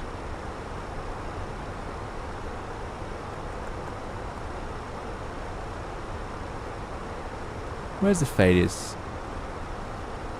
What was the aeroplane? There was an aeroplane. Was it the CRJ when it came out in 2020? 4 years ago now, 5 years ago now, 4.5. Where we kept accidentally engaging things because if you move them, you click on something on the EFB and then you go and do something else and you could accidentally click it and you'd end up with a turning the airplane to cold and dark in the cruise and stuff. I'm sure we did that. Now there's definitely failures in here. Oh, it's up here, isn't it? Failures. There we go. And we can choose one. We can fail an air conditioning pack.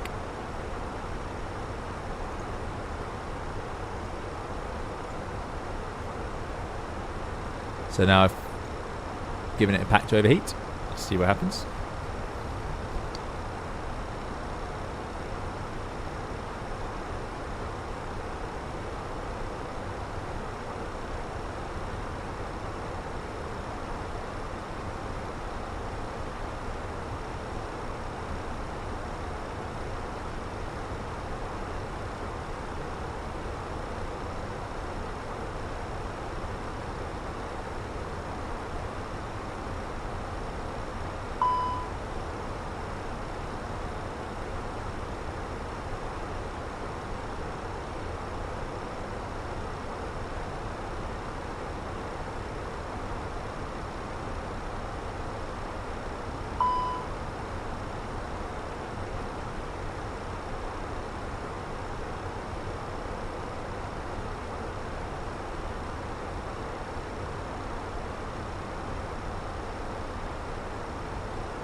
Sorry about that. Just have to sort something out. Right. Happens in the right way. Good. Here you go. So, master caution. Air pack 1 overheat. There you go. Gives you the ECAM actions. So you do your FNC, ANC first. Check all your modes are correct. Yep. Knockout cruise now. Autopilot 1. We're in normal law. We're in the cruise. Everything's looking sensible. Navigation, well, we're safe. We're still heading out to Malta. We've got alternates beneath us, as you do on short haul, which is great. We don't need to tell anyone anything yet. We have a pack issue, so possibly a pressurization issue, but we haven't got a master warning for the cabin out, so we don't need to descend. Okay.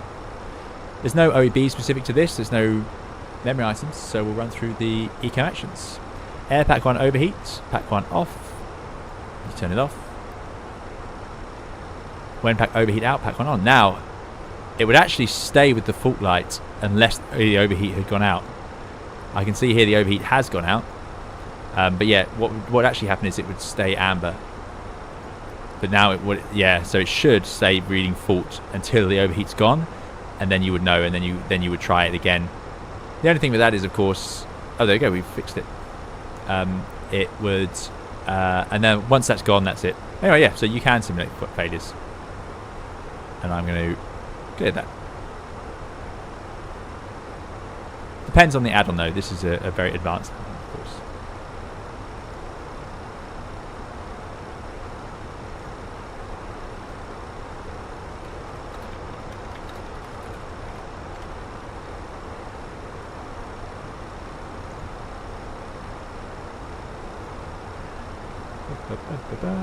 AC445 says, recently I was on an E295 pushing back from the gate. E295. What's an E295? That's embarrassing.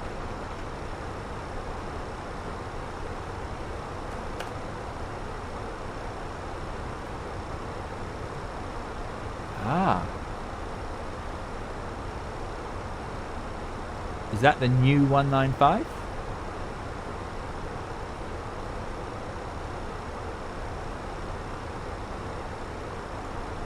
With those amazing big wings and big engines for a tiny aeroplane. Anyway, 195E2, yeah, thanks. Wow, I hadn't heard that name for it. Learn something every day. That's a cool looking aeroplane. Now, the question was, pushing back from the gate, somehow the pushback guy broke the plane and it was grounded for 2 days. Have you ever had ground crew break your plane on pushback? I don't think so, but I know of lots of incidents of it, and I know it's a concern. What it is probably to do with when you push back, there's limits to how far you can twist the nose gear, because of course they disconnect the hydraulics, so it's not powered, so it's just sort of free casting. But that's still got limits to where you can twist it, and they might have overdone that. They might have tried to push the airplane with the parking brake set, which would damage the nose gear, and a few other things like that. So it is easy to do it, and it takes a lot of concentration from everyone involved to make sure it doesn't happen. A lot of concentrations. You've got to keep focused at that stage, yeah. Will Richard said you should simulate dual engine failure on fault final for science.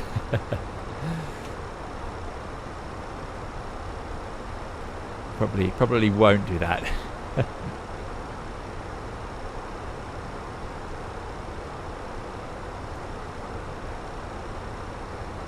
Renby says, what's your favourite business jet if you have one? Oh, I don't think I have one.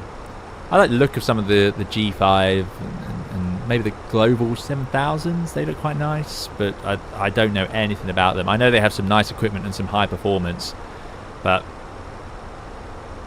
I'm afraid I am very clueless. Phoenix Route Flight to Riga. Enjoy that, Dougal. Thanks for coming along. Thanks for moderating. We'll see you next time. Good to see you again. Thanks for coming along.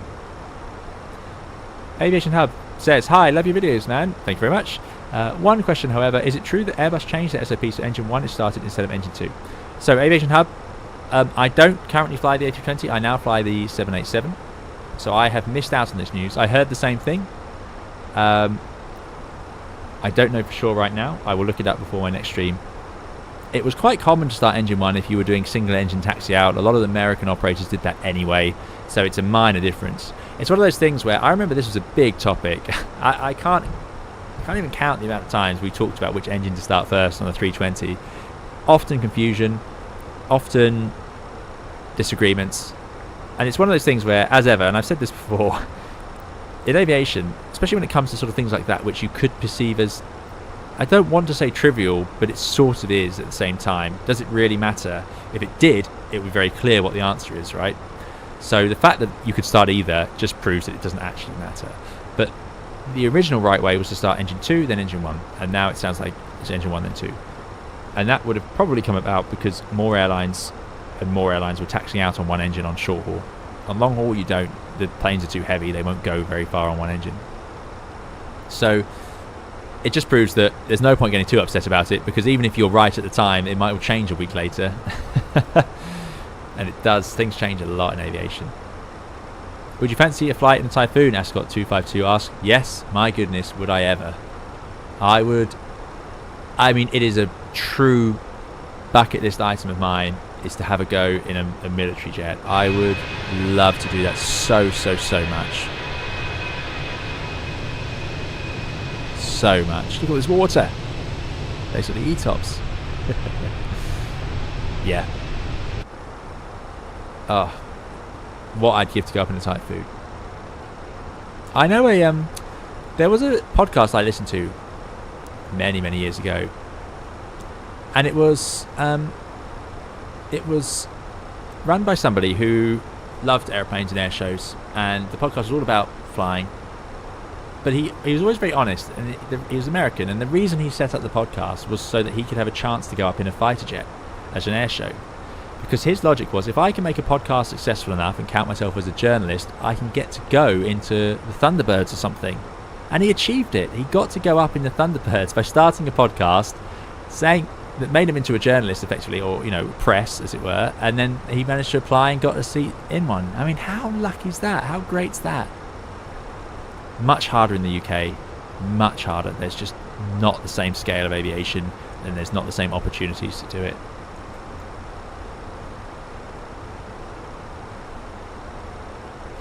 Jesse says, will you do podcasts from flight level 320 again? I want to. I need to. I've got streaming going again. It took me a while. I had a break from that. So streaming's back. Videos are back, I think, relatively regularly as well, which I'm happy about. So next step is to get the podcast going again.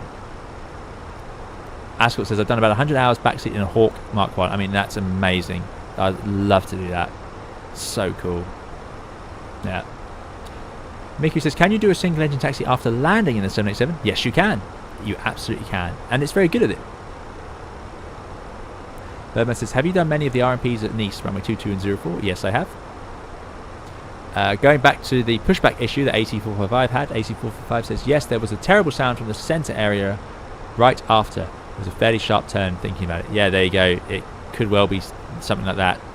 Or grinding of the... Oh, yes, grinding of the nose gear. One thing it could have been, if you had a horrible noise, sometimes a lot of modern sort of pushback tugs lift the airplane up. They lift the nose gear up. It could be that got lifted up and then accidentally dropped or got lowered onto the ground whilst pushing back, which would have dragged the tyres along, things like that. Yeah, lots of things can happen on pushback. Right, what we need to do now is, and what we should have done sooner, is set up for the arrival. So thank you, Gatwick. Let's look at our arrival. Now they've got RMP runway 23. Let's find out. We're not going to land on 23. We'll land on 3-1 or we'll land on 1-3. You could land on 2-3, but we're not going to. I don't think they would. This is the apron here. So 3-1 or 1-3. Let's look at the weather. Arrival, Rome. Ah, look at Rome's weather. Fantastic, as always. Right, arrival, also fantastic. This is why we're going here. 15 degrees, even in the evening or late afternoon. It's pretty old, actually. Thank you, that's better. Still lovely. 14 degrees, cab okay. 200 at 3. So we could land either way we fancy.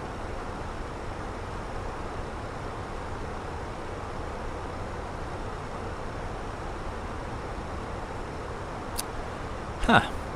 200 at 3. I'm thinking landing on 1-3 then. Approach over the island.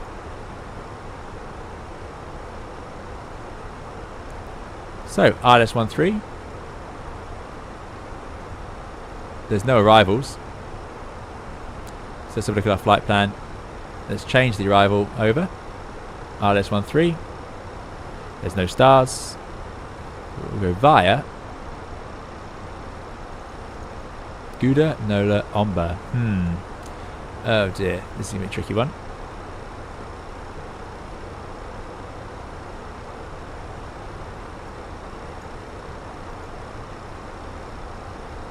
What is it doing there? Ah, this is... GZO is overhead the airfield. Okay. Let's have a look at the ILS 1-3. Let's go via Nola.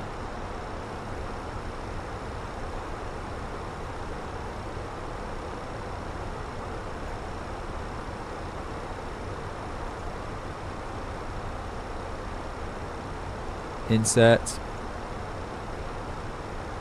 We don't need to go to GZO because I'm going to assume here, but let's check. Fine. That GZO is too near to the airport, so we'll get rid of GZO. Goodbye. And we'll go. I quite like the scrolling feature, I missed that. Insert. Now let's have a look at that. Straight down and in. That looks pretty good to me. That is the go around, that amber. I was going to say that was confusing me. That is quite go around.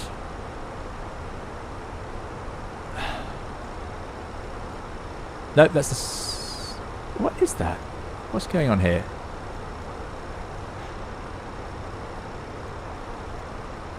Secondary is now the same. Okay, but it's not showing up there. Seems to appear in the go-round, but it isn't part of it. Anyway, not to be concerned. We have a correct flight plan for our descent. Descent coming up soon. Let's load in that weather. So, 2003, 1024, 14 degrees. So, we've done the flight plan. Radnav can be auto-tuned. Lima, Quebec 109.7. We'll check that shortly. Progress page, LMML 13.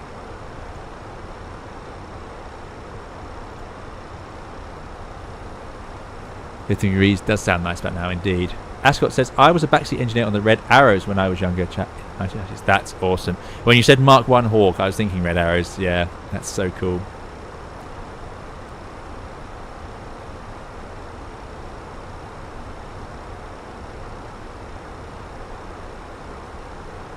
Just check Twitch. Good. Right. Yeah, so a little hat. Flight plan, Radnav, progress, perf, fuel, secondary. We've done flight plan, we've done Radnav, progress, now done. Perf time. Cruise phase. Ascent 10. I think we said 24. 24. Temperature 14. And it has actually loaded in a wind, but the wind has calmed down since then. Only for ground speed mini sake. There we go. We'll do a flat full landing. And you can do flat 3 in a 321. It's quite pleasant actually. Let's do a flat 3. Pretty high speeds there. We are quite heavy.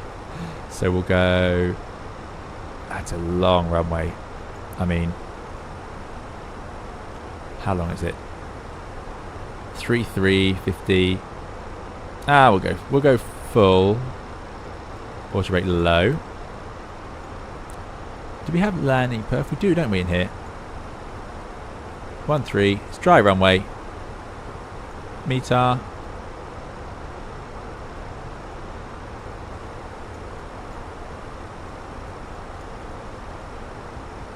Landing weight. Does it load it in? No. 74.6. So let's just put in 74 tons.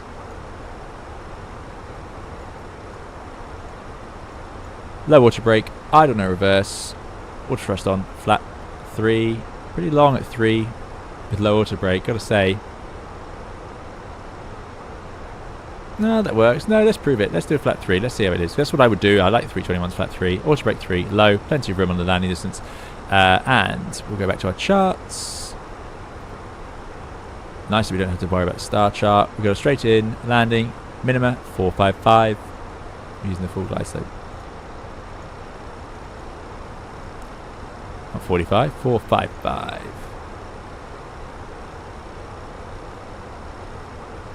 Sam says, I'm absolutely gutted to have lost out on the first 3 hours of the stream. Love the 330 video though. Glad you liked the 330 video. Thank you for watching it. Yeah, glad you enjoyed it. It was a long one, wasn't it? It was a bit longer than I thought it would be, but yeah, I had good fun with it. Some more videos to come. I need to try and make a short video. I should try and do a snappier 10-minute video. It's much better for YouTube's analytics, but I do enjoy just sort of rambling on. So there's our approach. 3,000 feet at Nebben. That's yeah, that's fine. That's where we'll descend from. 8.5 miles on the Lima, Quebec. So that's about right. So that means the DME matches 0 at the threshold. That's all good. DME required. We've got that. Missed approach. Make a straight ahead. ML 101. And then a right turn. That's lost comms. Otherwise it's straight ahead. Then it's directed. So we just go straight ahead. No terrain issues. Nice low MSA. Of, yeah, 2,000 feet. There's just sea around. Other than that, we've got the minimums in. And we're going to land in and then come back on ourselves for Charlie. Might even get to do a turnaround on the runway. Cool. We're not going to do the RMP-23. Good, and we'll park up on the main apron here. Great. So to finish off, that's the perf. Fuel prediction, plenty of fuel. Somehow still 2 tons extra. I don't know why. Let's have a look at our flight plan. I did put the right airplane on, didn't I? 321. I did. We're supposed to have 15 minutes contingency fuel, so 800 kilos. So that explains 800 kilos of that. and then we're a ton up on that. We would have made a bit of fuel, and our alternate fuel is actually 3.5. So yeah, there you go, that's our contingency fuel. Makes sense. We've made up a tiny bit of fuel. So actually the numbers are tying up nicely. Good. Well, let's do our classic. Let's start flight at 100 as we are uncontrolled. That's safe terrain wise. And here we go. We talked earlier about why don't people use managed. Well, let's use managed now, but we're high, you see. So thrust idle says, I wouldn't actually do this in the real airplane because you'll see now it's going to lower the nose and keep lowering it. Going to try and get up to this speed to get the drag, and that could easily shoot through if there's a slight change in the wind. We're not too high though, so there is going to be an opportunity to fix this. More drag at once, but we won't do it yet. We're 2,400 feet high. Right, let's stop at descent. Passed. Good. So we've done our setup down here. We talked about the arrival. So there's no terrain issues. We talked about the performance. I haven't got a lot else to say really. If we need to go around, we talked about the routing. Weather's good for that minima. Just sort of a straight in. The trick with a straight in is not to get yourself a bit too distracted and think it's too simple. Yeah. How wide is the runway? Does it say here? Oh, well, it's not. I know Malta's not a narrow runway, so there's room to do a 180 on it if we need to, but I think we'll come back here at Charlie. Good. There you go, look at that. So if there was a sudden change in the wind, which there easily could be, 76 knots, you could just shoot through that.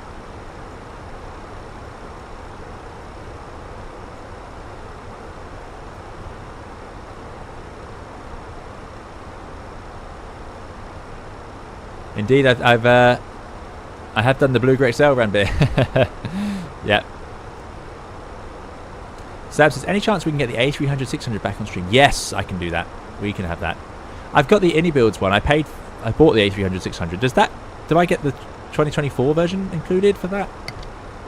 I believe they've released one that works in 2024. Need to look into that. But yes, A300, definitely want to fly that again. That's a great plane.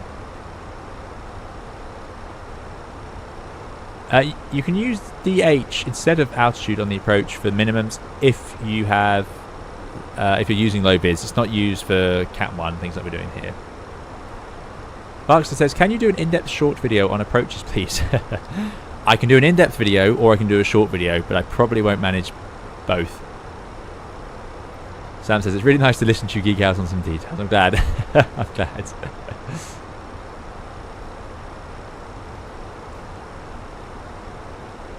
Matt says, jet set behind, has a Horlicks ready for the landing. Early start tomorrow. Oh, goodness, yeah, we are getting late, aren't we? I'm getting hungry.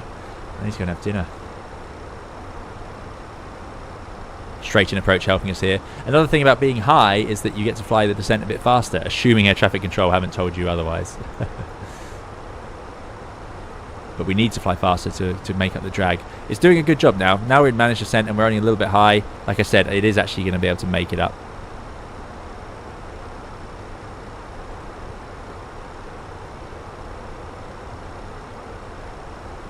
The 2020 A300 is compatible. There's a paid upgrade to use all the 2024 features, but it's heavily discounted if you already have the 2021. Okay, I'll look into that, Matt. Thank you.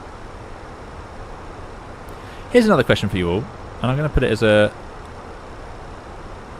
I'm not sure, actually, I could stream 2024 with the current state of my computer. It's something to be checked. Look at that wiper. Look at the detail of the wiper.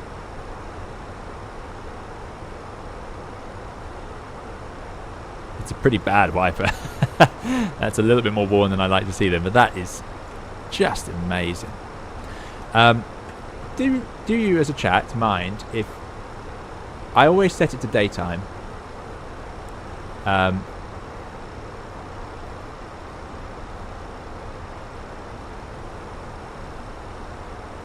Should we do a night stream? That's the question.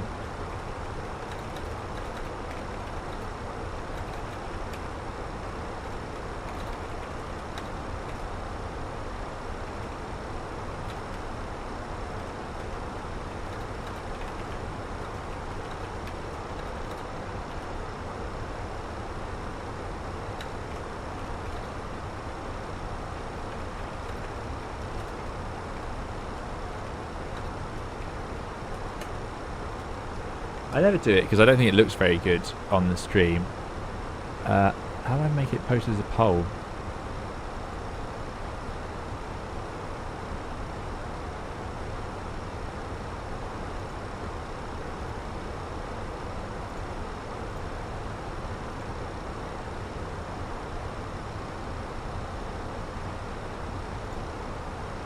No, this is embarrassing.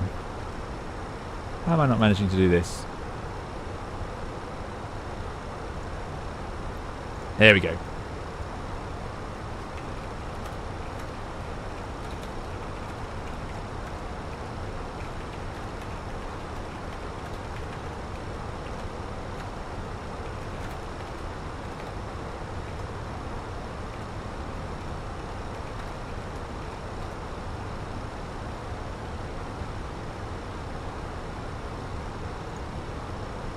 Right, pole running. Sorry about that.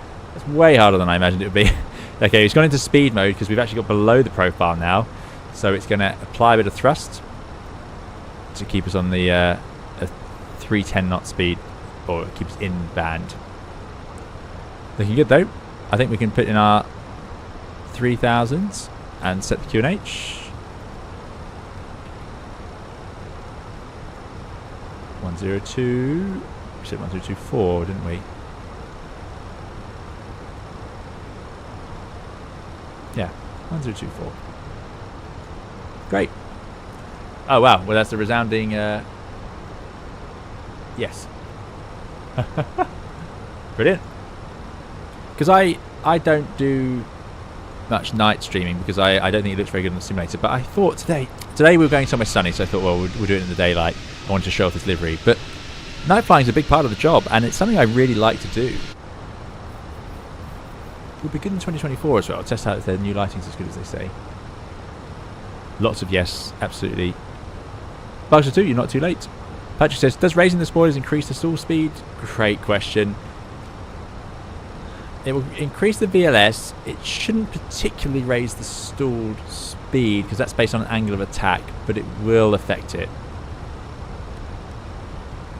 Yeah, the VLS isn't showing up here.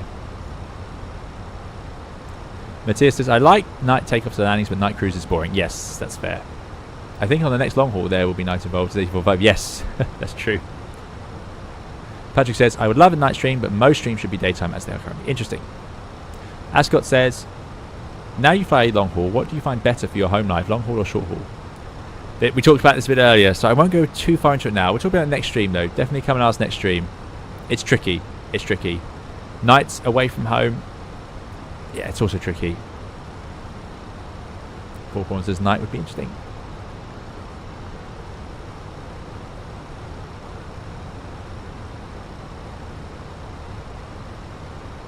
Paul Prawns says, I always learn a lot of interesting stuff day or night. That's great. Thanks, Paul Prawns.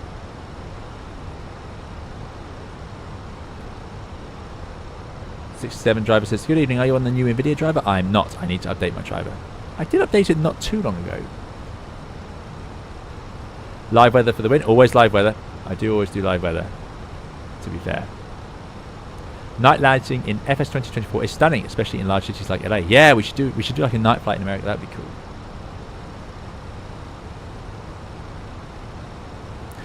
You're probably thinking of the EIS-1 screen there, Gonzalo. So yeah, there was the older version that looks different to that.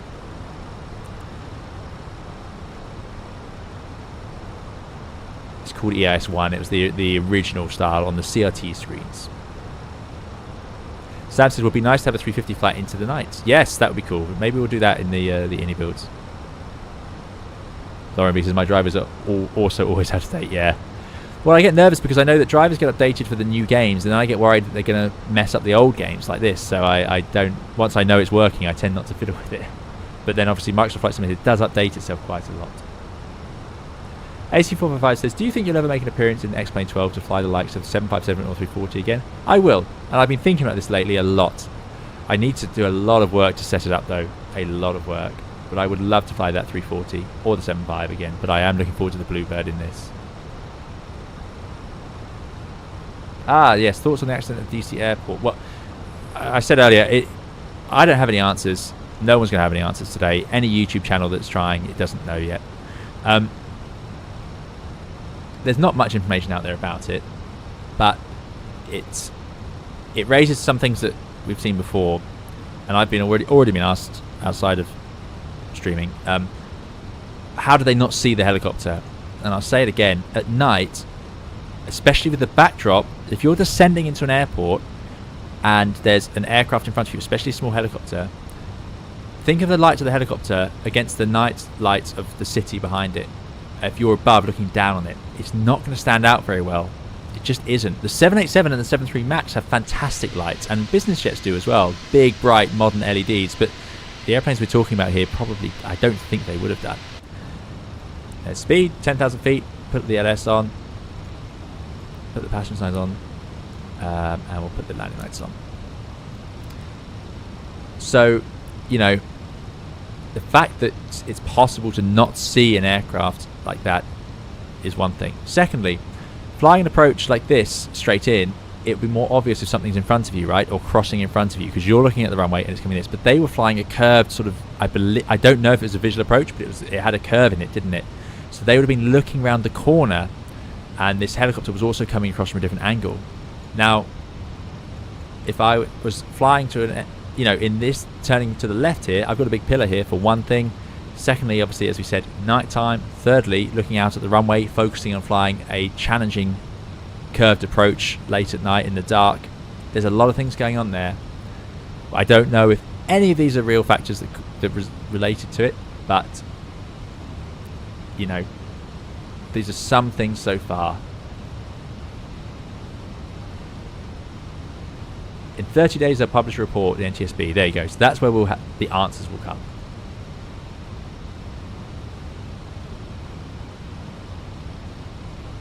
It was a side step following a breaking off in the ILS. There you go. Yeah. So that's a challenging, high workload thing to be doing.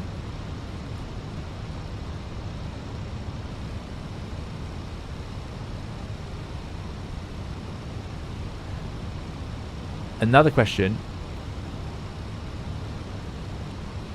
is about speed mode again. Another question was about TCAS. Why didn't TCAS work? At that height, they're so low down, TCAS disables itself. When you're coming into land, like we are now, if there's airplanes parked on the ground, you don't want TCAS telling us to climb because we're getting too close to them, do you? So below about 1,000 feet, it isn't going to give you the same warnings. Thrust idle, it's changing its mind a lot here. Let's activate the... In fact, let's see if the airplane works. We've got the decel point coming up. Thrust idle. So yeah, so I had no answers for you at all. I'm disappointed to see the same old... Bit of a tailwind here. To see the same YouTube channels putting up some very exploitative thumbnails, I'm going to say. Which clearly are just profiteering off of a tragedy. But I'm not going to pretend I have answers for you here. It's a horrible, horrible thing to happen, and not something you'd expect to be possible in 2025, is it? So hopefully they get some recommendations out of it that remove the chance of that happening again. Because having all that going on at night, close in, lots of traffic, crossing runways and things, yeah, awful things have happened. I do not possess a typical pilot's briefcase.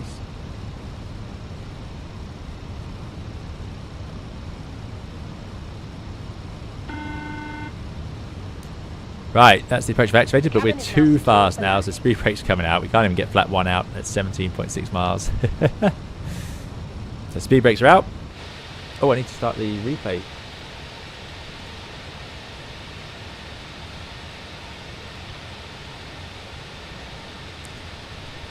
Now we're pretty close to being able to lower the landing gear. Let's get that recording. There we go, flat 1.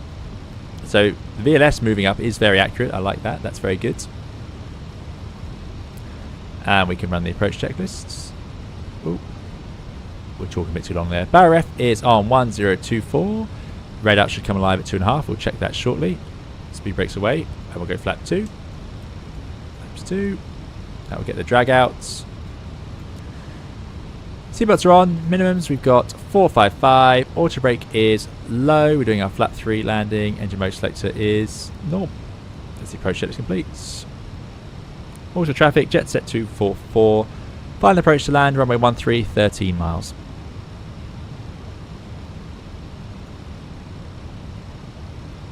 No, 454, the flight's been great, thanks for coming along.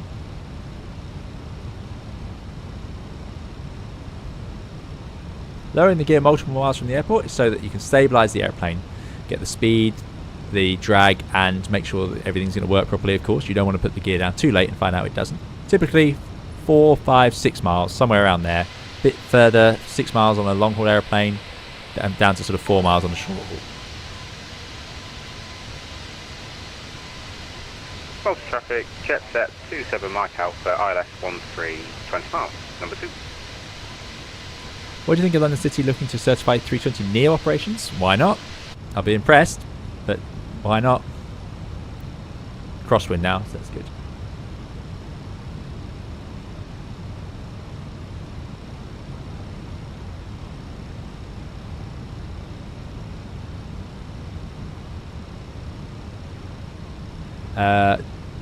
Yes, when you get low, it will say TA only on the navigation display. Exactly. We'll see it here as we get below sort of the 1200 red out.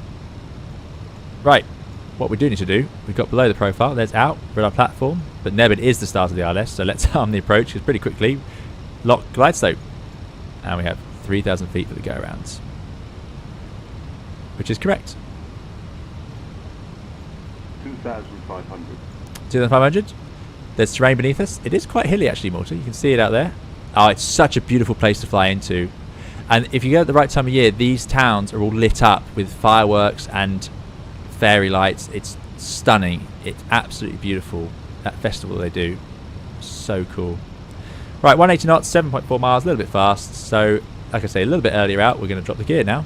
Because we're going to use that to slow the airplane down and stabilise it. So gear down, arm the speed brakes. Get the nose lights on.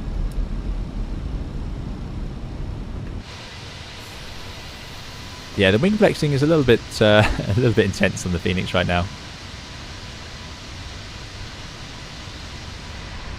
Not terrible, not terrible. 170 knots, 6 miles. Remember, we're doing a flat 3 landing. Aha! So we've told it 3 in there. Remember, we must also go up to the GPS panel. Landing flat 3. There we go. Not something you have to do on the 7.8. And we'll go flat 3. Almost no extra drag. Might as well stabilise the plane now. That's landing memo no blue. So that is the landing check complete. Have the charts ready to go.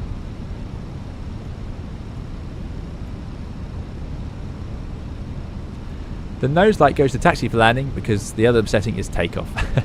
Some pilots will set it fully for takeoff for landing as well, but I don't think it makes much difference personally in my experience of it.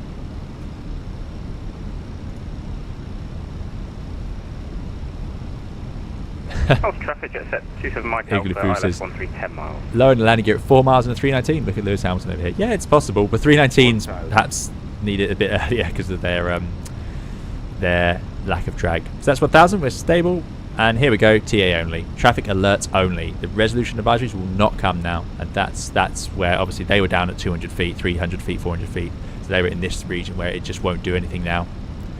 And I've landed at airports with helicopters passing behind and around us. It is a thing that happens. It is a thing that happens.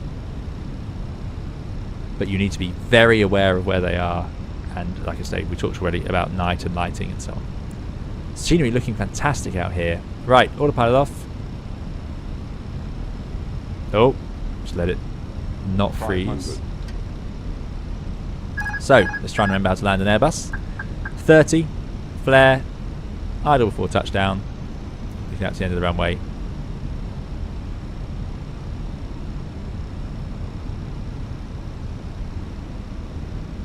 Above. A little bit high. Minimum. Crossing over all the aprons here. Don't know why the localizer's a little bit skew if. There we go. 100. 50. 40. 30. 20. Retard. 10. Little bit heavy there. 5. There's touchdown. That was a definite float. Gonna be hard pressed to get Charlie now. Ah, I see. Yeah, and the nose Nose not really coming down. Okay, yeah. Oh, let's see if we can make this exit as we have a colleague behind. 80 knots. That would be tricky in real life. This would be pretty heavy deceleration. We have a colleague right behind us. So, do the deceleration in a straight line. Forward idle. We've already released the brakes.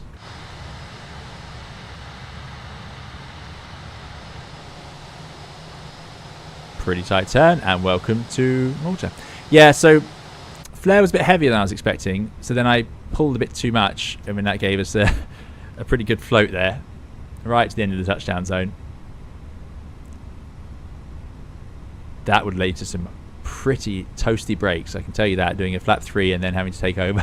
But here we are.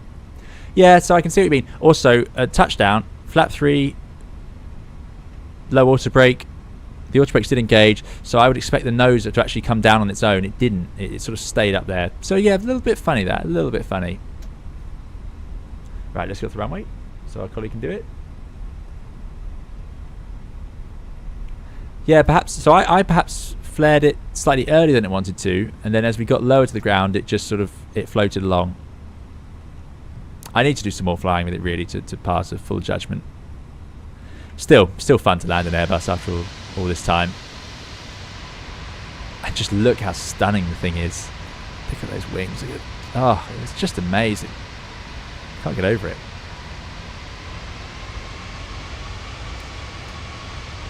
Water traffic, jet set 244, runway vacated. Our colleagues already landed actually. Left that a bit late. Apologies. Anyway, thank you all for coming along. Do please leave a like if you're leaving at this point. It really makes a big difference to the channel. Brake fans exist for a reason. Indeed, we do have brake fans on this one. I'm curious to see. They should go pretty high. I'd have thought they'd be higher than that already. Yeah, we armed the ground spoilers. We did indeed.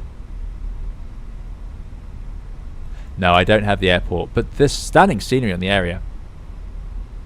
Yeah, if we can get to 200 likes, that'd be really appreciated. There we go. Thank you so much, everyone. Really, really kind. Alright, I think we'll park on one of these nice out-of-the-way ones. We can put the spoilers down. We'll leave everything else out, ready for our replay, which will be coming shortly. We'll get a replay of that landing where I will analyse and make my excuses. Thank you to our colleague for flying along. It's always nice to have friends out here with us as we fly. Let's take this stand here. Oh, I would love to be doing this. I miss it. I do miss it. And then just setting up, going to do it all again. Why not? All in the sunshine. Of course, there are days where you do this all in the storms, and I want to make a video about the storms because we've had a few pass through the UK recently. And it's a big topic. I get asked a lot when it's stormy about my job in bad weather. Thanks, Mark Burgess. Thanks for coming along. Can you show the brake temps? Yeah, indeed. The brake temps are there. So that's it. Thank you very much to VatSim. I will disconnect. Thank you to our colleague for flying along. And brake temps down here. They're climbing. 100. I would think you could see 400 to 500 after that was a fast approach with not much headwind. And there's not much wind now, so if they don't get much breeze on them now, they'd get very hot, and they would get hot a bit quicker than this, I think, personally. I think it'd be 200-300, and they'd rise to 400, 500 potentially. Maybe not 500. 500 is pretty extreme, and they are bigger brakes. The 21 does have bigger brakes. Right, let's go. Have a look at that. And let me be clear, I'm saying I miss it. It's not because I don't like flying the 787. I absolutely love that as well. So here we were, over the airport. Always cool approaching like this. You see these spoiler movements and stuff. This is because the fly-by-wire system is fighting my replay software. It's trying to counteract it. We did cross the threshold about 10 feet high, I reckon. There's my flare. And then it just went up again. So lower the nose a bit. There was touchdown, just on the last markers. Definitely not on the centre line though. Not my neatest, and then we had a bit of rudder control, because right here I'm wondering, why hasn't those come down? And there it goes down. Let's just see what that looks like from the flight deck. I can't see my sighting input, sadly. I do think the seating position's a little bit high. It feels too high, but... 50, 40, 30, so I flared at 30. 20, retard. Ah, that's just too much flare. I think that was too much flare. I can't blame the Fenix for that. 5. Made it down, but yeah, that nose, it felt heavy at first, and I think what happened was, instead of just sticking with it, I pulled through the heavy feeling. 40, 30, 20, retard. And there we're 5 degrees nose up. So it did. I don't know. I can't criticise it. I need to do some more myself to judge. But yeah, made it down. Then yeah, is that because the nose wouldn't come down. And there it goes. Excellent. Good fun. Slow terrain. Right, I need to put it to somewhere where the gear was already down. Somewhere there, I think. We'll arm the ground spoilers. And I will say, excellent. Thank you all so much for coming along. Thank you to those watching over on Twitch. Really, really appreciate you joining us. Thank you, of course, to everyone on YouTube. Thank you for everyone chatting and watching. Thank you to the very kind people who generously donated towards the channel. Really, really appreciate it. Thank you to the moderators, of course, for looking after us. Thank you for all the questions. Remember, A330 in Microsoft Flight Simulator 2024. I have a full guide video where I take you through flying the whole thing on the channel right now. It's 1 hour 15 minutes long, so have a cup of tea and enjoy that. I will try and do some shorter videos as well soon. We've also got more live streams to come, so thank you all so much. Look at the scenery, look at that, fantastic. So yeah, I want to stream 2024. We'll do some cool new airplanes, and of course lots of exciting things to come for Flight Simulator. So thank you all so much. We'll see you again in another video or live stream soon. Thank you for watching. Bye bye.